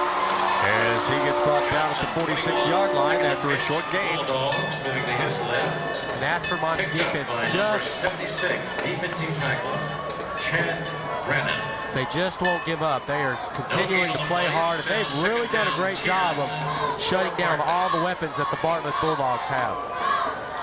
And we have 2 minutes and 50 seconds to go here in the third quarter. Kevin Williams will split out wide to the near side. Split back to the backfield behind Mahalik on 2nd and 10. No gain on the previous play. Here comes the pitch back. Mike Walker wants to throw it. He'll fire it downfield. Pass is going to be intercepted at the 17-yard line. Pass intended for Kevin Williams. And back to make the interception for Aspermont, Bubba Ellison. So another interception in the game, this time on Mike Walker's halfback option pass. And so Aspermont will take over the football. They'll have it deep in their own territory at their own 18. Well, he had a step on him. The ball was just a bit underthrown. And had it been well timed, we would have gone for 6 points for Bartlett, but just a bit underthrown.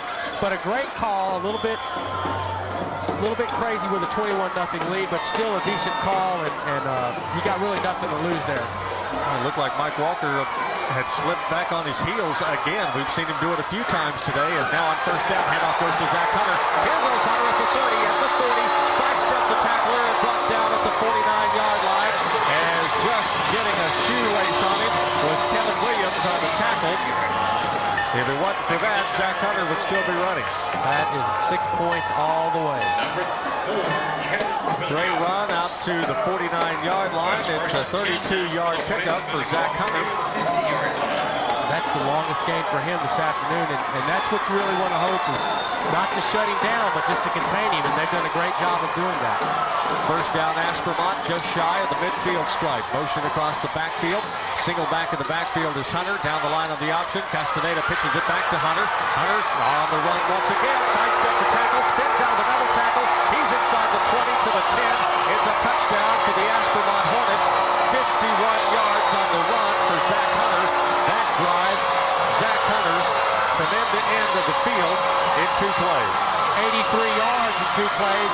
Very unfortunate. Nathan Davis had him wrapped up in the backfield. Not really wrapped up, but had him and would have made the tackle. Simply over-pursued him on the play, and that's a good sign of Zach Hunter's speed from the backfield, and Nathan Davis had an opportunity to make the tackle there, but he goes 51 yards for the touchdown, 83 yards and 2 carries for Zach Hunter on that drive. Bubba Ellison will hold for the extra point kick. Metter, the left-footed kicker, kicks the extra point, and it is no good off to the side. So we have a timeout on the field. 1 minute 59 seconds to go. Quarter, it's now Bartlett 21, Aspermont 6. We'll take a break. We'll be right back on News Radio 14 KTEF.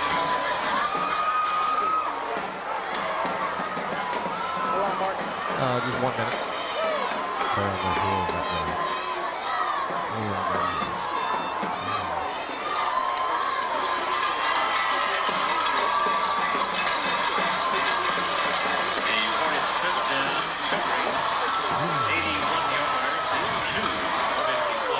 Touchdown, the 50-yard run by Zach Hunter. The extra point try, no good. So we're just like play, period 3. Bulldogs leading the Hornets 21-6. Keep that up.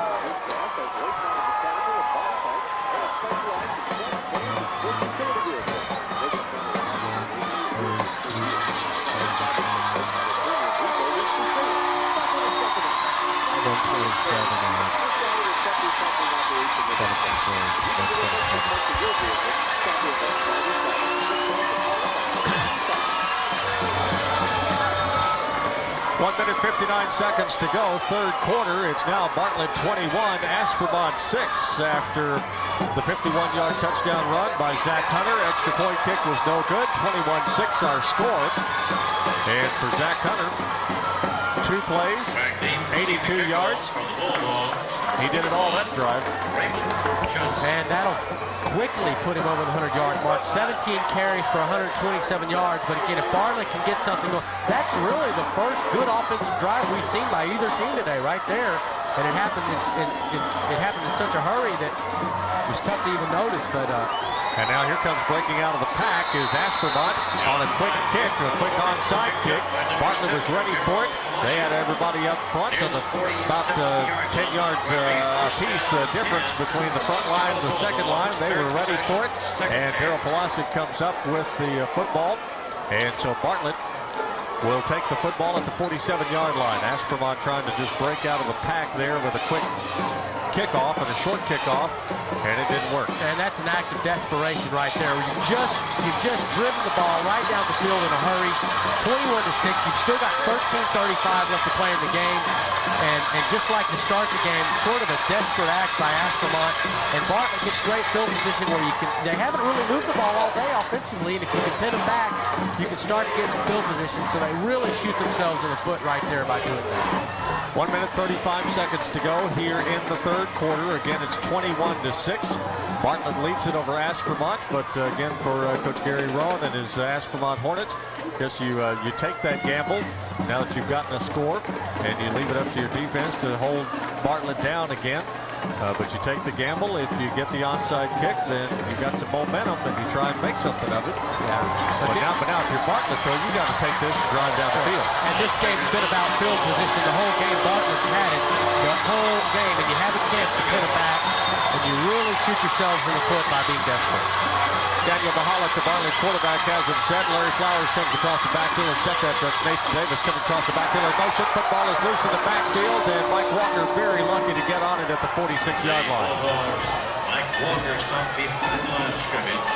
Boy, Mahalik and Walker really ran into each other. It was almost like it looked like a communication breakdown on the play is what it was. Yeah. And the football came loose. Walker was able to hang on to it at the 46. Well, Aspermont head coach is really going to be shooting himself in the foot if they go 3 and out here. 2 wide receivers to the far side for Bartlett on 2nd and 11. From the 46-yard line, Mahalik, delay handoff to Raymond Johnson at midfield, cuts it toward the far sideline, looking for a block, and he doesn't get it. He could have waited on his block, but he didn't wait on it. And Raymond Johnson gets down to the 31-yard line. It's a 23-yard gain. I believe that was Nathan Davis out in front of Raymond Johnson, and if Johnson would have waited for Davis to get up ahead of steam and make a block for him, he might have scored. Well, Raymond Johnson's not going to wait for anybody to block for him. He'll run over you. That he will. Gets the gain down to the 32-yard line. First down, Bartlett, with 43 seconds to go in the third quarter. Wide receiver to the near side.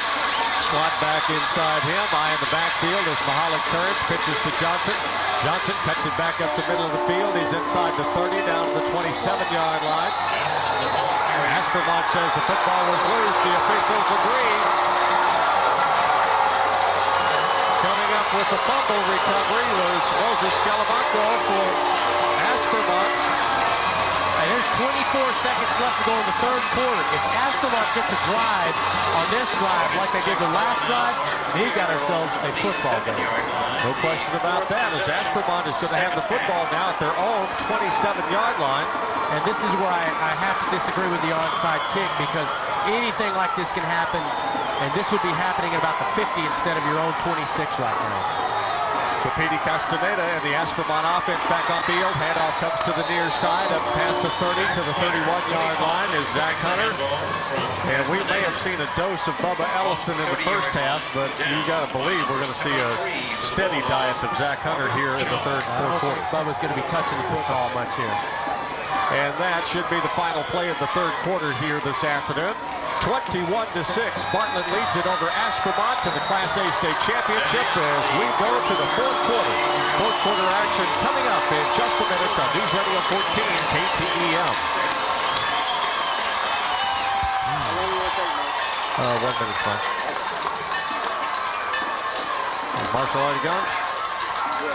Oh, okay. Tell him he did a good job.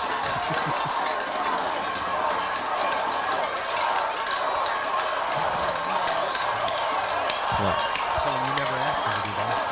Do what, Bass? I don't have time for somebody to get a word in edgewise with me in basketball. Okay. That wouldn't be fair to the colored man. He'd never get to say anything.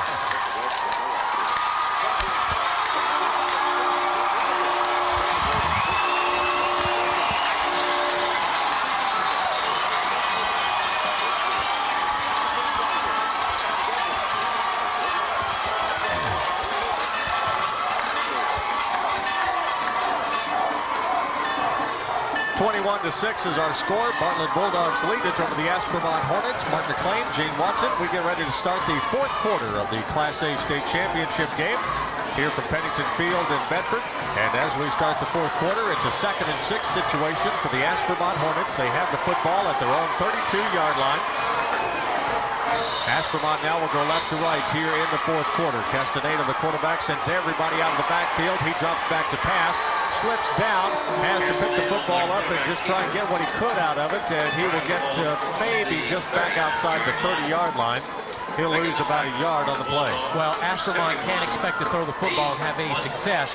When they spread out the field like that, Bartlett has simply dominated the line of scrimmage with their size up front this afternoon and tonight. And when they spread the field out like that, Craig Agnew's just sending his line. They are just storming the line of scrimmage, and he's got no chance to even get a playoff effect, and they're going to do it again right here. Single back in the backfield is Hunter. Now motion across the backfield. Coming to the near side. Castaneda down the line on the option. He'll pitch it back to Hunter. Hunter has 3 white jerseys on him in the backfield. And defensively, the Bartlett Bulldogs were ready for that. Solomon Key was in there. Also in there on him was James Randig as well as Kevin Williams. Well, as the quarter ended, you saw a sign of life in Aspermont. The kids were a little bit excited. They felt like they had some momentum going, and just some questionable play selection has really shot them in the foot here in the fourth quarter. Well, Brent Metter will have to stand back at his own 18-yard line, and now Aspermont can't get all the people out on the field that they need to have, so they'll have to burn a timeout here with 10:40 to go in the fourth quarter. So a timeout on the field with the Bartlett Bulldogs leading it over the Aspermont Hornets 21-6. And Aspermont has to call for a timeout. Again, Garland winning over Katy today in the 5A Division II championship. Stephenville was leading Port Neches Groves 14-6 in the 4A Division II championship going into the fourth quarter, going into the third quarter at the Astrodome. Salina gets what appears to be a relatively easy 38-7 win over Elysian Fields in the 2A Division II championship. And here, Bartlett with a 21-0 lead at 1 point. Aspermont has come back with the only scoring, well, not the only scoring, but they come back to score last in the third quarter after it was 21-0. They score in the third quarter with 1:59 to go to make it 21-6. And that's where we are now. Nathan Davis will stand back at his own 32-yard line as Metter from his own 20 will punt the football away. Punts it away from Davis. It'll take a roll and a bounce and will go out of bounds. Nope, stay in bounds at the 37-yard line. Down near the 37-yard line. So Bartlett will have the football at their own 37. 10 minutes, 26 seconds to go, fourth quarter. And for Bartlett, a few first downs and run some clock would be the order of the day right now. I think we might see some Lonnie Walker here pretty soon. Hard to say at this venture of the ball game. Leading, but 21-6. Anything can happen. First down, Bartlett at their own 37. Mahalik turns, pitches to Mike Walker around right end. Up past the 40 to the 43-yard line. Mike Walker taking the ball around right end. That's going to be the game plan here in the fourth quarter. Keep the ball. Do not stop the clock. Run the football. Get good yardage. Move the ball down the field. But most importantly, at 10:05 left to go, run the clock. Run the football. Bobby Bingham, Stephen Ellison on the tackle for Aspermont on the previous play. And it gets up to the 42-yard line. So gain of 5. 2nd and 5 for Bartlett. Just outside their own 42. Clock runs with 9:40 and counting here in the fourth quarter. Split back to the backfield, handoff straight ahead to Mike Walker, and Walker gets his legs cut out from underneath it rather quickly. Aaron Rowan on the tackle as Walker gets up to the 44-yard line. Boy, just give credit to the Aspermont Hornets defense. They have really played a good football game today. They are indeed quick, and they're hard hitters.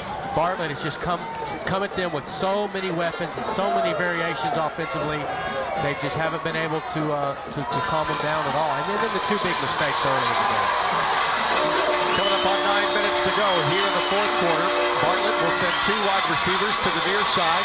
I formation in the backfield on 3rd down 4. Here's the pitch to Raymond Johnson, near side. Here's Johnson, 45, midfield. Raymond Johnson cuts back to his right. It's nobody but green grass in front of him, be it artificial or not. Raymond Johnson takes it all the way down the field. He's in the end zone for the touchdown. And the touchdown run of 58 yards for Raymond Johnson. He'd been pretty much bottled up most of the game, but not there, Gene. Yeah, and the celebration has begun on the far stands. The Bartlett Bulldogs look like they're going to be the team of the 90s in Class A and win their 3rd state championship. With 8:50 left to go, the Bulldogs lead 27-6, and any win that the Aspermont Hornets had in their cells just went out on that 57-yard touchdown run. Extra point kick by Daryl Polasic is up, and it is good. So we have a timeout with 8 minutes, 50 seconds to go here in the fourth quarter. Bartlett fans on their feet over on the far side of the stadium as their Bulldogs lead it now over the Aspermont Hornets.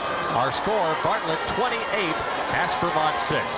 We'll take a break. We'll be right back on News Radio 14, KTEL. A 57-yard touchdown run by Johnson, number 21. The extra point by Colossian. 8:50 to play in tonight's game. Bulldogs leading the Hornets 28-6.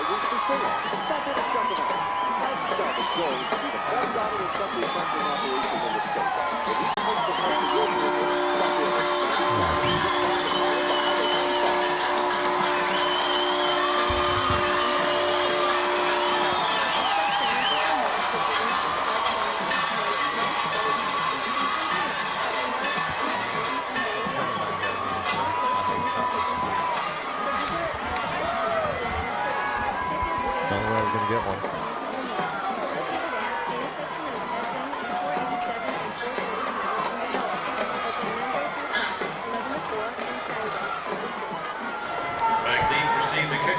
We have 8 minutes and 50 seconds to go here in the fourth quarter of this Class A state championship game for Pennington Field in Bedford. Mark McLean, Gene Watson, and the Bartlett Bulldogs. 8 minutes and 50 seconds away from their 3rd state championship in the decade of the 90s, and they lead it 28-6 over the Aspermont Hornets as Daryl Polasic will kick off. After Raymond Johnson's touchdown run, some 57, 58 yards on the run, and Polasic will kick this one deep down the middle of the field. He'll bounce it down to the 20-yard line. That's where Hunter will pick it up. Here comes Zach Hunter near side, still on his feet. Tough pass at 40 to the 42-yard line. Zach Hunter just incredibly tough to get down, and he finally gets brought down at the 45-yard line. Absolutely no quit in Zach Hunter. This kid will not stop moving those feet. He's a powerful back, and I'd be interested to know what college teams are looking at this kid for next year, because he's going to play somewhere next year. Indeed he will, and if he doesn't, I know a coach or two I'll call. if somehow this kid slips through the cracks. Well, the big thing's going to be his size. A lot of colleges are going to stay away from his size, but he is a strong back. He keeps his feet moving. He's got great vision on the field, and I can see where he's rushed for 2,500 yards this year. I sure can too. He's awful fast when he cuts it around the corner, and the rest of the time he just keeps his legs moving and just runs hard. First down, Aspermont at their own 46-yard line. Back to pass. Here comes a quick pass to the near side. It's incomplete. Nathan Davis guarding on Bubba Ellison over here on the near side. Pretty much the same play that was intercepted by Solomon Key just before halftime. And there hasn't been much rhythm between the quarterback and the wide receivers for Aspermont. They've never seemed to be on the same page with their routes and the timing of those routes, and it's really, really cost them when they've tried to throw the football. Clock stopped on the incompleted pass. 8:31 to go here in the fourth quarter. Craig Agnew over on the far sideline, applauding encouragement to his team out in his defense out of the field. On 2nd and 10. Here comes the handoff to Zach Hunter, right up the middle. Hunter dances his way up to the midfield stripe. And about 3 or 4 on the play. Gonna bring a 3rd down and 7 for Aspermont from right at midfield. As play resumes, it'll be 3rd down for the Hornets, 3rd and about 6. Well, coming up on the 8-minute mark here in the 4th quarter. 28-6 our score. Bartlett leads it. Mike Walker, 3 touchdowns on the afternoon. Raymond Johnson, the other. And on 3rd and 6, single back in the backfield. Pitchback goes to, football is loose as the pitchback went to Zach Hunter, and he was literally converged on by 4, at least 4, white jersey Bartlett Bulldogs. Raymond Johnson, one of them, in on the tackle. And the football just came flying out of there. I believe Aspermont did recover it. He was actually hit before he received the ball. He had a couple of Bartlett defenders on him before he even received the pitch. And he is slow to get up and laboring. And at this point in time of the season, a state championship game, I mean, let's face it, you know, Bartlett has not seen Aspermont and vice versa unless it's just on film. And you can just tell, Gene, for the plays that Aspermont is running and the positioning of the Bartlett defense. Give credit where it's due. This Bartlett coaching staff has really scouted Aspermont well, and the game plan has been delivered to the team, and they're executing. Well, it comes down to 3 things, the 3 things we talk about: the schedule, the strength of schedule, the condition of the athletes, and the depth of the athletes. And Bartlett clearly favors all 3 of those categories. Metter will stand back in punt formation on 4th and 8, and he'll get the kick away. It'll be a short kick that will take a bounce inside the 25 down to about the 21-yard line. Nathan Davis will just stay totally away from it. And so with 7 minutes and 19 seconds to go in the 4th quarter, Bartlett has the football once again. They'll have it at their own 21, and they have a 28-6 lead. Well, this Bartlett Bulldog team is a team that everybody in Central Texas should be proud of. These kids, they've carried themselves with class all year long. They had the one loss to Gerald, you know, where they had some injuries towards the middle of the season, but they've carried themselves so well, and it's a team that everybody should be proud of. There are a lot of ex-Wildcats kids out on the field right now, and they should really be proud of what this Bartlett Bulldog team has accomplished this year. On 1st down, handoff goes to Mike Walker. Walker getting gang tackled at the 25-yard line. But he hangs on to the football. As Aspermont really gang tackling and hands reaching for the football now with 7 minutes to go, 4th quarter. Again, about 4 on the play by Walker, and bring up 2nd down 6. Gain of 4 yards for Mike Walker up to the 25-yard line. Brings up 2nd and 6 for Bartlett. But the clock continues to run. Aspermont has already had to call 1 timeout here in the 2nd half, so they only have 2 left. Renee Luna goes in motion across the backfield as Mahalik turns, pitches back to Raymond Johnson. Johnson around the right end. Penalty flag down as Johnson gets up to the 35-yard line. Very few penalties in this game this afternoon, Gene, and that's, well, for Bartlett, that's very good because that's something that they were intending to do quite a bit in the playoffs, so they would get big leads on people and then start making a lot of penalties, but there's been very few penalties today. And as far as the turnovers are concerned, I mean, no, you don't want to have any turnovers, but most of the turnovers have come at meaningless times, late in the half, or they've really, neither team has really been hurt by the turnover bug. The special teams has really been the area that has stood out today, and Bartlett has clearly won in that category. Punting game for Aspermont has certainly hurt them today with 1 block and another one that got away from the punter. And an illegal shift against Bartlett. It's going to move the football back to the 20-yard line. But yeah, we had a stretch there of 3 plays in a row just before halftime that there were 3 interceptions in a row, but that really didn't go in anybody's favor one way or the other. Right now it's 2nd and 11 for Bartlett at their own 20-yard line. High formation in the backfield, three receivers near side. Delayed handoff goes to Raymond Johnson. Here's Johnson at the 25, sidesteps the tackler at the 30. Still on his feet up to the 40-yard line. Run down from behind at the 42. And so on 1st and 11, you just give a delayed handoff to Raymond Johnson, and he quickly picks up 22 yards. The Hornets, number 59, Moses Kalamako.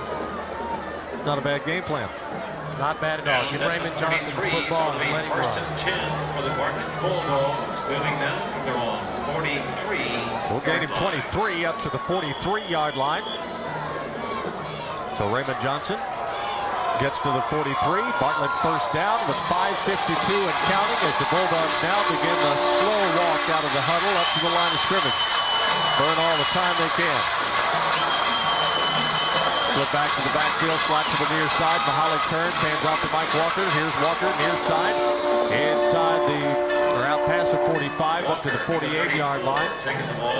Main thing for Mike Walker is just run and get what you can, but wrap up the football and hang on to it. 17 rushes, 156 yards for Raymond Johnson tonight. So as play resumed, it'll be 2nd down. And that was clearly the game plan all along, was to give him the football and let him run. Aspermont's done a great job, and I think it's been the balance and the timing of Walker and Johnson, the way they've carried the football, that has really, really moved the football when they've moved it tonight. Coming up on 5 minutes to go, 4th quarter, 28-6. Bartlett leads it. Bulldogs 2nd and 5. Mahalik turns, hands off. It's Lonnie Walker this time on the carry, and Lonnie Walker is quickly inside the midfield stripe, down to the Aspermont 45.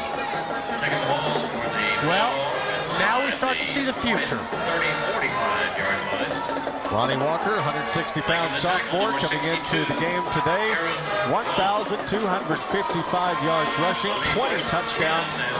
Not bad for a sophomore backup. That's right, and this is the future of the Bartlett Bulldogs. The future looks pretty good.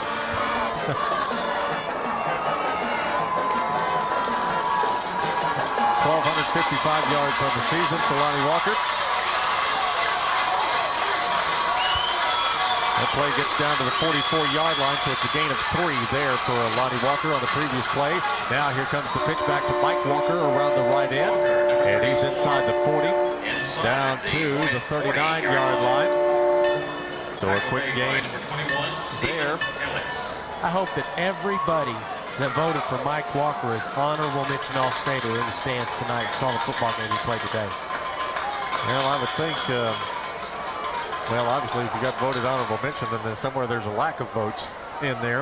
And so I hope those who didn't vote for him will take a serious second look. It's a little late now, but Walker will get the best prize out of all of this, that state champion's medal. 3:40 and counting here in the 4th quarter. Pitch back comes to the near side. It's Raymond Johnson this time on the carry. He's inside the 30, still running hard down to the 25-yard line as Raymond Johnson just carries a whole host of Aspermont Hornets down to the 25-yard line. He was literally pulling 6 Aspermont defenders down the sidelines with him. First down for Bartlett at the 25-yard line, and with 3:28 to go here in the 4th quarter, that may pretty much do it. Aspermont, I cannot see them making up a 28-6 deficit here with 3.5 minutes less to go in the game. And the Aspermont crowd starting to mingle a little bit and file out. Bartlett fans beginning to foul out as well, down around the end zone so they can greet their team after this is all over. Pitch back goes to Raymond Johnson around the right end. Johnson inside the 20. He'll be down at the 19-yard line. Stays in bounds, so not to stop the clock. Clock continues to run with 2:50 to go here in the 4th quarter.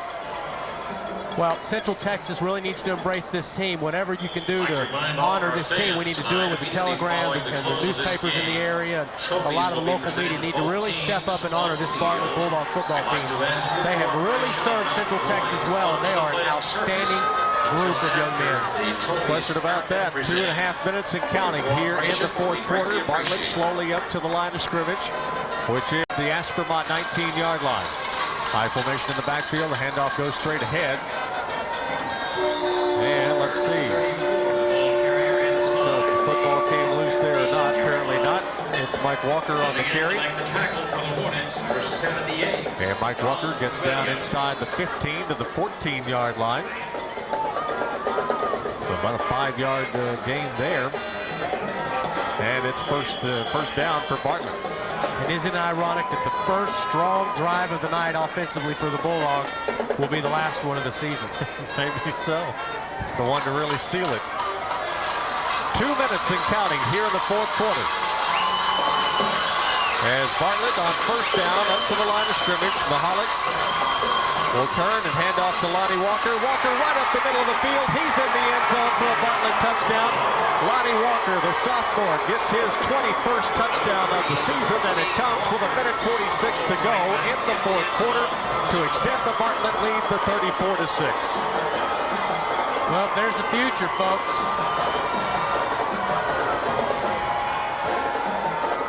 Just a simple handoff straight ahead. Nothing fancy on Bartlett's part. It's just, again, Lonnie Walker not being denied right up the middle of the field.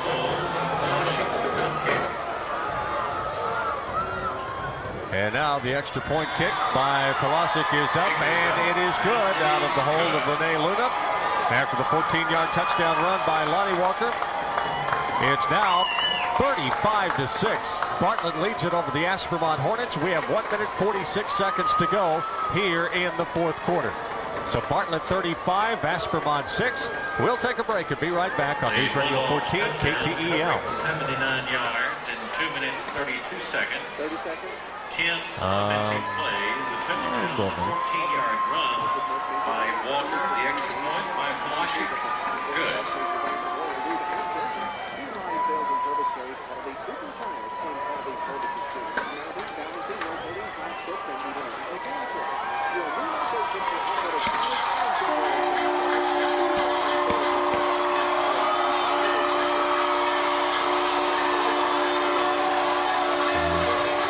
I thought about bringing in the wireless and I got him talking to him.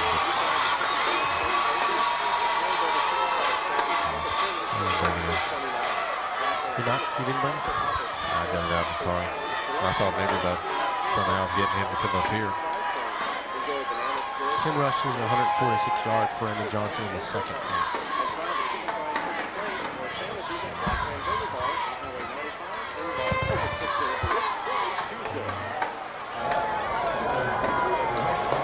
We have 1:46 to go here in the fourth quarter of this Class A state championship game from Pennington Field in Bedford. Mark McLean, Gene Watson, and the Bartlett Bulldogs in total control of this one after Lonnie Walker's 14-yard touchdown run. 35-6 is our score. As Polasic will kick off, this one will skip down the field inside the 20, down to the 12-yard line. That's where it's going to be picked up. And immediately dropped there is Bubba Ellison, as he was really popped over here on the near sideline by Lonnie Walker. He really took a hit. And, you know, that's a play that Bartlett's used a lot this year, just sort of kicking to the corners. If you don't pick it up in a hurry, you're going to get licked by one of these Bulldogs. Well, 1:42 to go, as a lot of the Bartlett fans have made their way out of the stands over on the far side of the stadium, and they're down to the end zone to our left so they can greet their champions after this game is over. 1:42 to go. You want to talk about a difference in halves. Raymond Johnson, the first half, 8 rushes, 25 yards. Second half, 10 rushes, 146 yards. And the handoff for Aspermont goes to Bubba Ellison. And with 1:30 to go in the game, Aspermont will wrap up a 14-2 season. Their first ever appearance in the state championship game. Certainly congratulations to Gary Rowan and his coaching staff and his fine team, but they ran into a better team today. Petey Castaneda, the quarterback, has him set. He will hand off. He plays straight ahead. As they unpile him, check and see, that's Zach Hunter on the carry. 47 seconds to go here in the fourth quarter. Perhaps one more play for Aspermont, and this 1999 football season will be over. And the Bartlett Bulldogs will have won their 3rd state championship of the decade. And you know, Class 1A is the only division left where there's no controversy because they don't have a big school and a small school. Indeed. And I'll come straight ahead to Ellison, and Ellison will get up to the 17-yard line, and that will just about do it. 130 teams came out in August in Class A football to win a state championship, and your Bartlett Bulldogs have done it.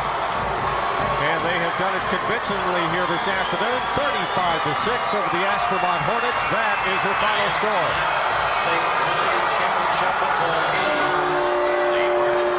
As the Bartlett fans pour out of the stadium over on the far side, out onto the field.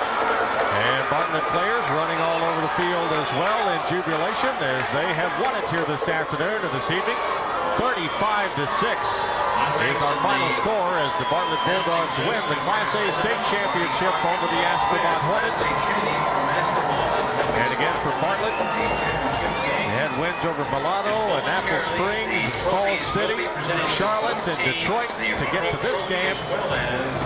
And that Detroit game last week, a 13-7 overtime victory, really inspired this team to come out here today and get the job done, and they've certainly done it. 35-6 over Aspermont. That is your final score. Well, we will take a break. We will come back and recap the ball game and scoring, have a look at final game stats. Perhaps, if at all possible, hard to tell if we'll get a chance to or not, but if we get a chance to talk to Craig Agnew, we'd like to do that while we're still on the air. But we'll see what we can do about that. But we'll definitely recap the ball game and scoring and have a look at the final game stats, and we'll do that for you here in just a couple of minutes. Again, the Bartlett Bulldogs win the Class A state championship. They win it over the Aspermont Hornets. Final score, Bartlett 35, Aspermont 6. Take a break. We'll be right back on News Radio 14, KTEM. As well as head coach Gary Long and the runner-up position in the state of Texas. I don't know. For the are we like way ahead? Team here tonight at Pennington Field. Congratulations to both teams. Yeah, well, we probably got way ahead because we had a long time out earlier. These young people in this contest tonight. Yeah. I mean, you know, if we get to the end, we'll take more of it. You know, we'll bonus them all they want. The trophies just momentarily on the field.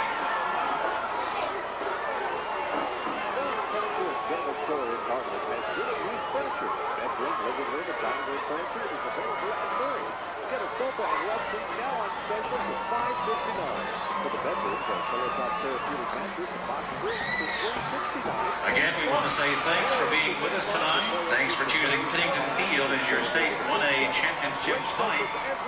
And most of all, we'd like to wish all of you a very joyous holiday season as well as a very Merry Christmas. And also, as you travel back to your homes tonight, please drive friendly and safely. Thanks again for being here, and good night from Pennington Field.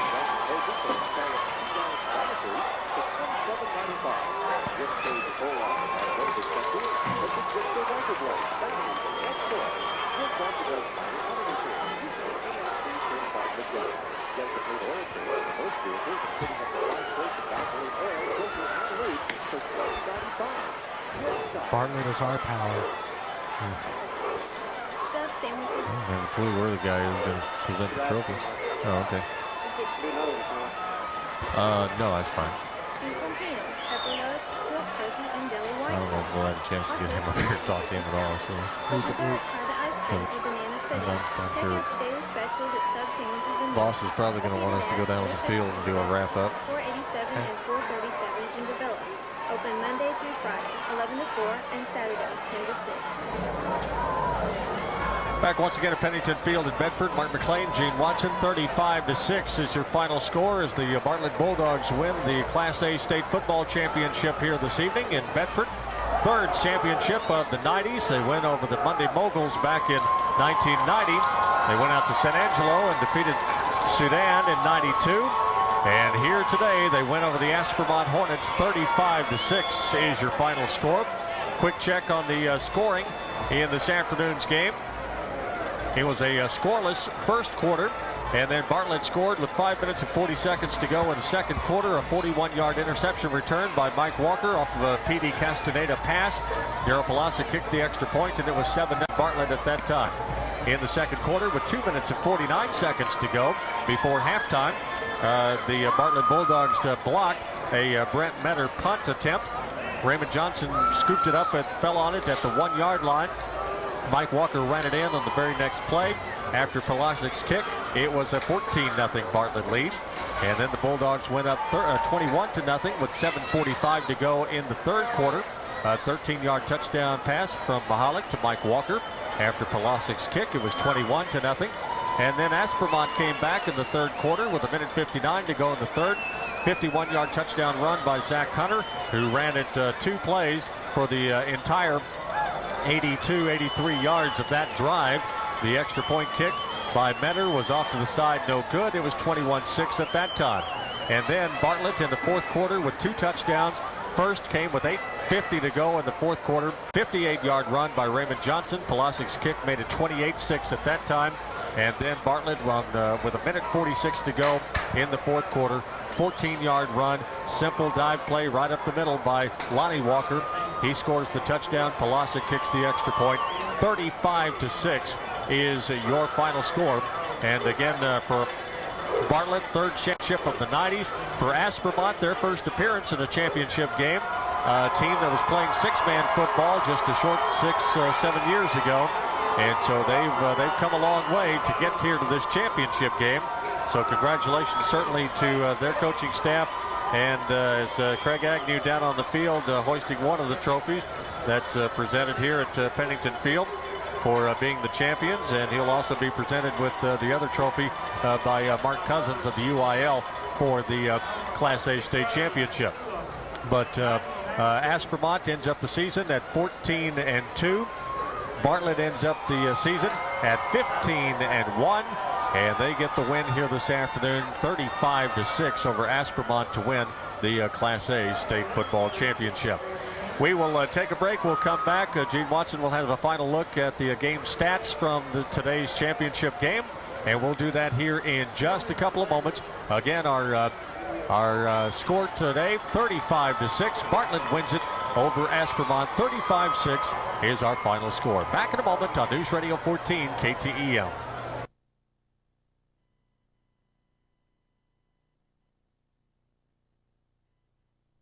Welcome back to this MPTV Sports presentation of the Class 1A State Championship game. I'm Brett Voss, standing here with co-player of the game, Raymond Johnson. And Raymond, the offense got off to a little bit of a slow start there, but more in the second half, you guys started clicking, really put the game away at the running game. We went in at halftime, and at first the blocking wasn't good for us. Coach Agnew in there changed some schemes. They were taking the outside away. He was telling me, look for the cutback. Hopefully I look for the cutback and got my touchdown. And then all night it was power, trying to pack people, run over people, and get as many yards as we can. But that's how we changed the momentum going into the half.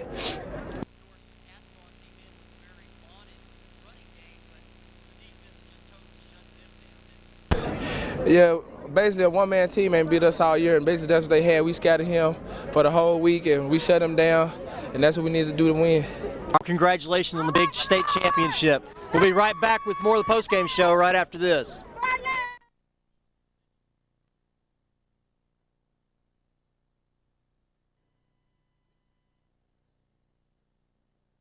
Welcome back to this MPTV Sports presentation of the Class 1A State Championship game.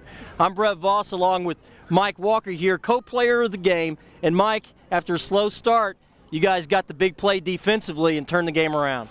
Yeah, man, like I said a while ago, but I got to thank the linemen, man, for rushing the quarterback and everything. And, you know, if it wasn't for them, I don't know if it would have been intercepted, man, because he probably could have had some time and everything. But our coaches told us, man, we had to play defense. Like, the whole week we've been talking about that, man. That's what we've been practicing on, really, and everything. And, you know, we just came out, and everybody played as one, man, and we just came out on top, and we did what we had to do. Well, you got the big defensive play to get it started, but you weren't done yet. You got some offense there, too. Scored a couple touchdowns running the ball. Yeah, I've been telling Coach, man, like a couple weeks, man, that I wanted to catch the ball and, like, on a little bit more, man, because, like, I haven't been getting the ball that much on offense. But, you know, he told me that I'll get my call in this game right here, and he gave me the call, and I came down with it, and we just scored with that. All right, well, Now third state championship for Bartlett here in the 90s. Team of the decade. You guys got to be excited about that. Yeah, man, it means a lot to us, man, because, you know, everybody been ragging on us and everything, talking about this was their school until we won, man, and, you know, now we won and everything, so I guess we claiming the school right now, so, you know, I guess this is our school right now, man. It was, like, very important to us, man. All right, well, congratulations. We'll be back with more of the post-game show right after this.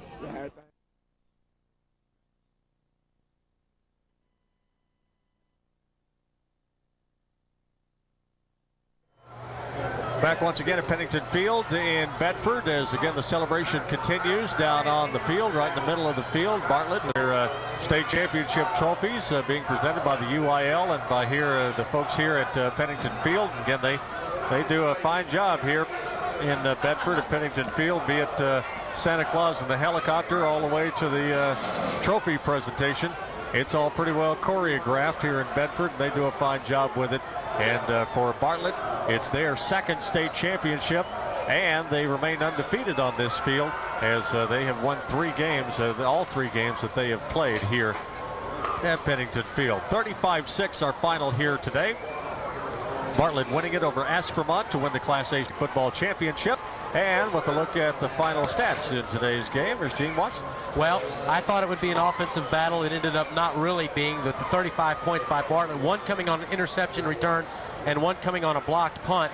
What a great show of 2 defenses this afternoon, and a couple of big runs by Aspermont late in the third really padded their stats a lot. First downs, Bartlett ends up with 12 first downs to Aspermont's 4. Passing yards, rushing yards actually, Bartlett had 41 rushes for 275 yards. 171 of those yards came from Raymond Johnson, an outstanding job tonight. 18 rushes for 171 yards. Mike Walker added 79 yards on 17 rushers. These 2 guys really complimented themselves well tonight. Hats off to Coach Craig Agnew and his coaching staff. They did a good job of balancing these guys, working each of them at times. Raymond Johnson took the first 8 or 9 carries of the game. Then Mike Walker took the first 8 or 9, and then he did a really good job of timing them out after that. So 275 yards rushing tonight for the Bulldogs. 140 yards rushing for Aspermont on 32 carries, but the big load came from Zach Hunter, who ended up with 135 yards on 21 carries. 83 of those yards came on 2 straight carries in the third quarter when he scored the only Aspermont touchdown. 140 yards rushing on 32 carries for Aspermont. Passing yards, not much passing tonight, but Mahalik was 7 pass completions for 32 yards and 3 interceptions. 2 of those interceptions came at meaningless times. Aspermont had 2 completions for 8 yards. Total yards, the Bulldogs ended with 307. Total yards offense to Aspermont's 148. And once again, what did it for Bartlett was the athletes, the balance, and the stingy defense. They had so much speed and size, and they were so physical defensively that it really, really made their offense much, much better when you've got players going 2 ways. Turnovers, 5 turnovers for the Bulldogs, 3 interceptions, but again, 2 of those coming at meaningless times. Aspermont ended with 3 turnovers, 2 interceptions, and a fumble. And a great job by both teams, really, with the penalties. Bartlett, 2 penalties for 10 yards. Aspermont, 2 penalties for 10 yards. And Mark, this game clearly came down to the athletes and special teams. And Bartlett just does a great job, and they win their 3rd state title, and they are the team of the 90s in Class 1A. I'm standing here with Bartlett head coach Craig Agnew, and coach, an excellent performance by the ball teams. They got off to a little bit of a slow start. Walker's big interception kind of turned the game around, didn't it? It did, and we preached during the week about we're going to make sure that we take care of special teams and defense, and I thought the special team and defense did an outstanding job. Defense stepped up, and they were bottling up Zach Hunter, and then what happened, Mike jumped on that little flat route and got the interception, turned it into a touchdown, and then we come back, and Raymond blocks a punt. We get it down on the 1-yard line, so we've got 14 points in a 1-yard drive, and we're just proud of that. We'll take those points any way we can get them. Well, Aspermont did a pretty good job of slowing down Raymond Johnson early in the ball game, but Walker was there to pick up the slack again on offense, wasn't he? He did, and they were doing some good job against us. And I think what happened was, we looked at those stats at halftime and realized we're getting 3, 4, 5, and 6 yards a carry. They weren't stopping us in the backfield. So what we had to do is remain patient, not turn the ball over, but give our defense a chance to win it. Let defense win championships like the old acronym says, and I think that's what they did tonight. We didn't turn the ball over, or we did a few times, but we won the turnover battle, and that's a critical thing tonight too. And it's one thing that we preached to the boys throughout the years. That turnover battle is so crucial to winning a ball game, especially a state championship like these boys have won tonight. Well, Coach, of course, the Bulldogs did an excellent job of containing, as you said, Zach Hunter, and Coach, you got to be happy with the way they handled that young man. He's been unstoppable through the entire season and the playoffs. He has been. He's a great running back, and for our defense to turn out a performance like that is just really. I don't know how to put it in words. They've just stepped up each ball game, and I think it goes back to about 3 weeks ago or 4 weeks ago when we played the Fall City ball game. We knew we hadn't been playing the run defense very well up to that point, in my opinion, and then against Fall City, we stepped it up and we really shut them down. And throughout the rest of the playoffs, these last 4 ball games, our run defense has been right up there with our pass defense. Well, of course, they did slow down Raymond Johnson early in the game, but, Coach, at the end of the game, he was putting them away, wasn't he? Raymond, he's an unchanged stallion. He was just running.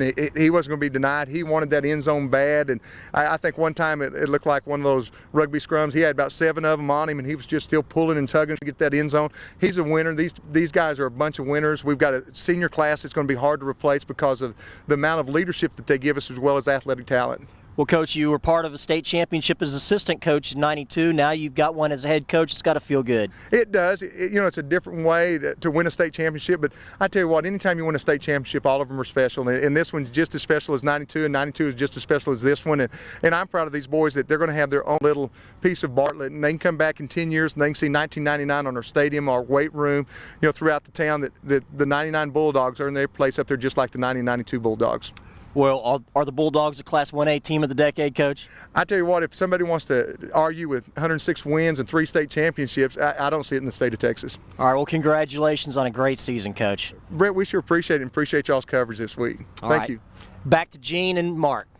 Here, though, at Pennington Field in Bedford, 3 touchdowns by Mike Walker, 1 by Raymond Johnson, 1 by Lonnie Walker, and the Bartlett Bulldogs win it over the Aspermont Hornets this afternoon by a final score of 35-6 to finish the season at 15-1 and wrap up their 3rd state championship in the decade of the 90s. Gene, thank you, sir. Appreciate it. I enjoyed it.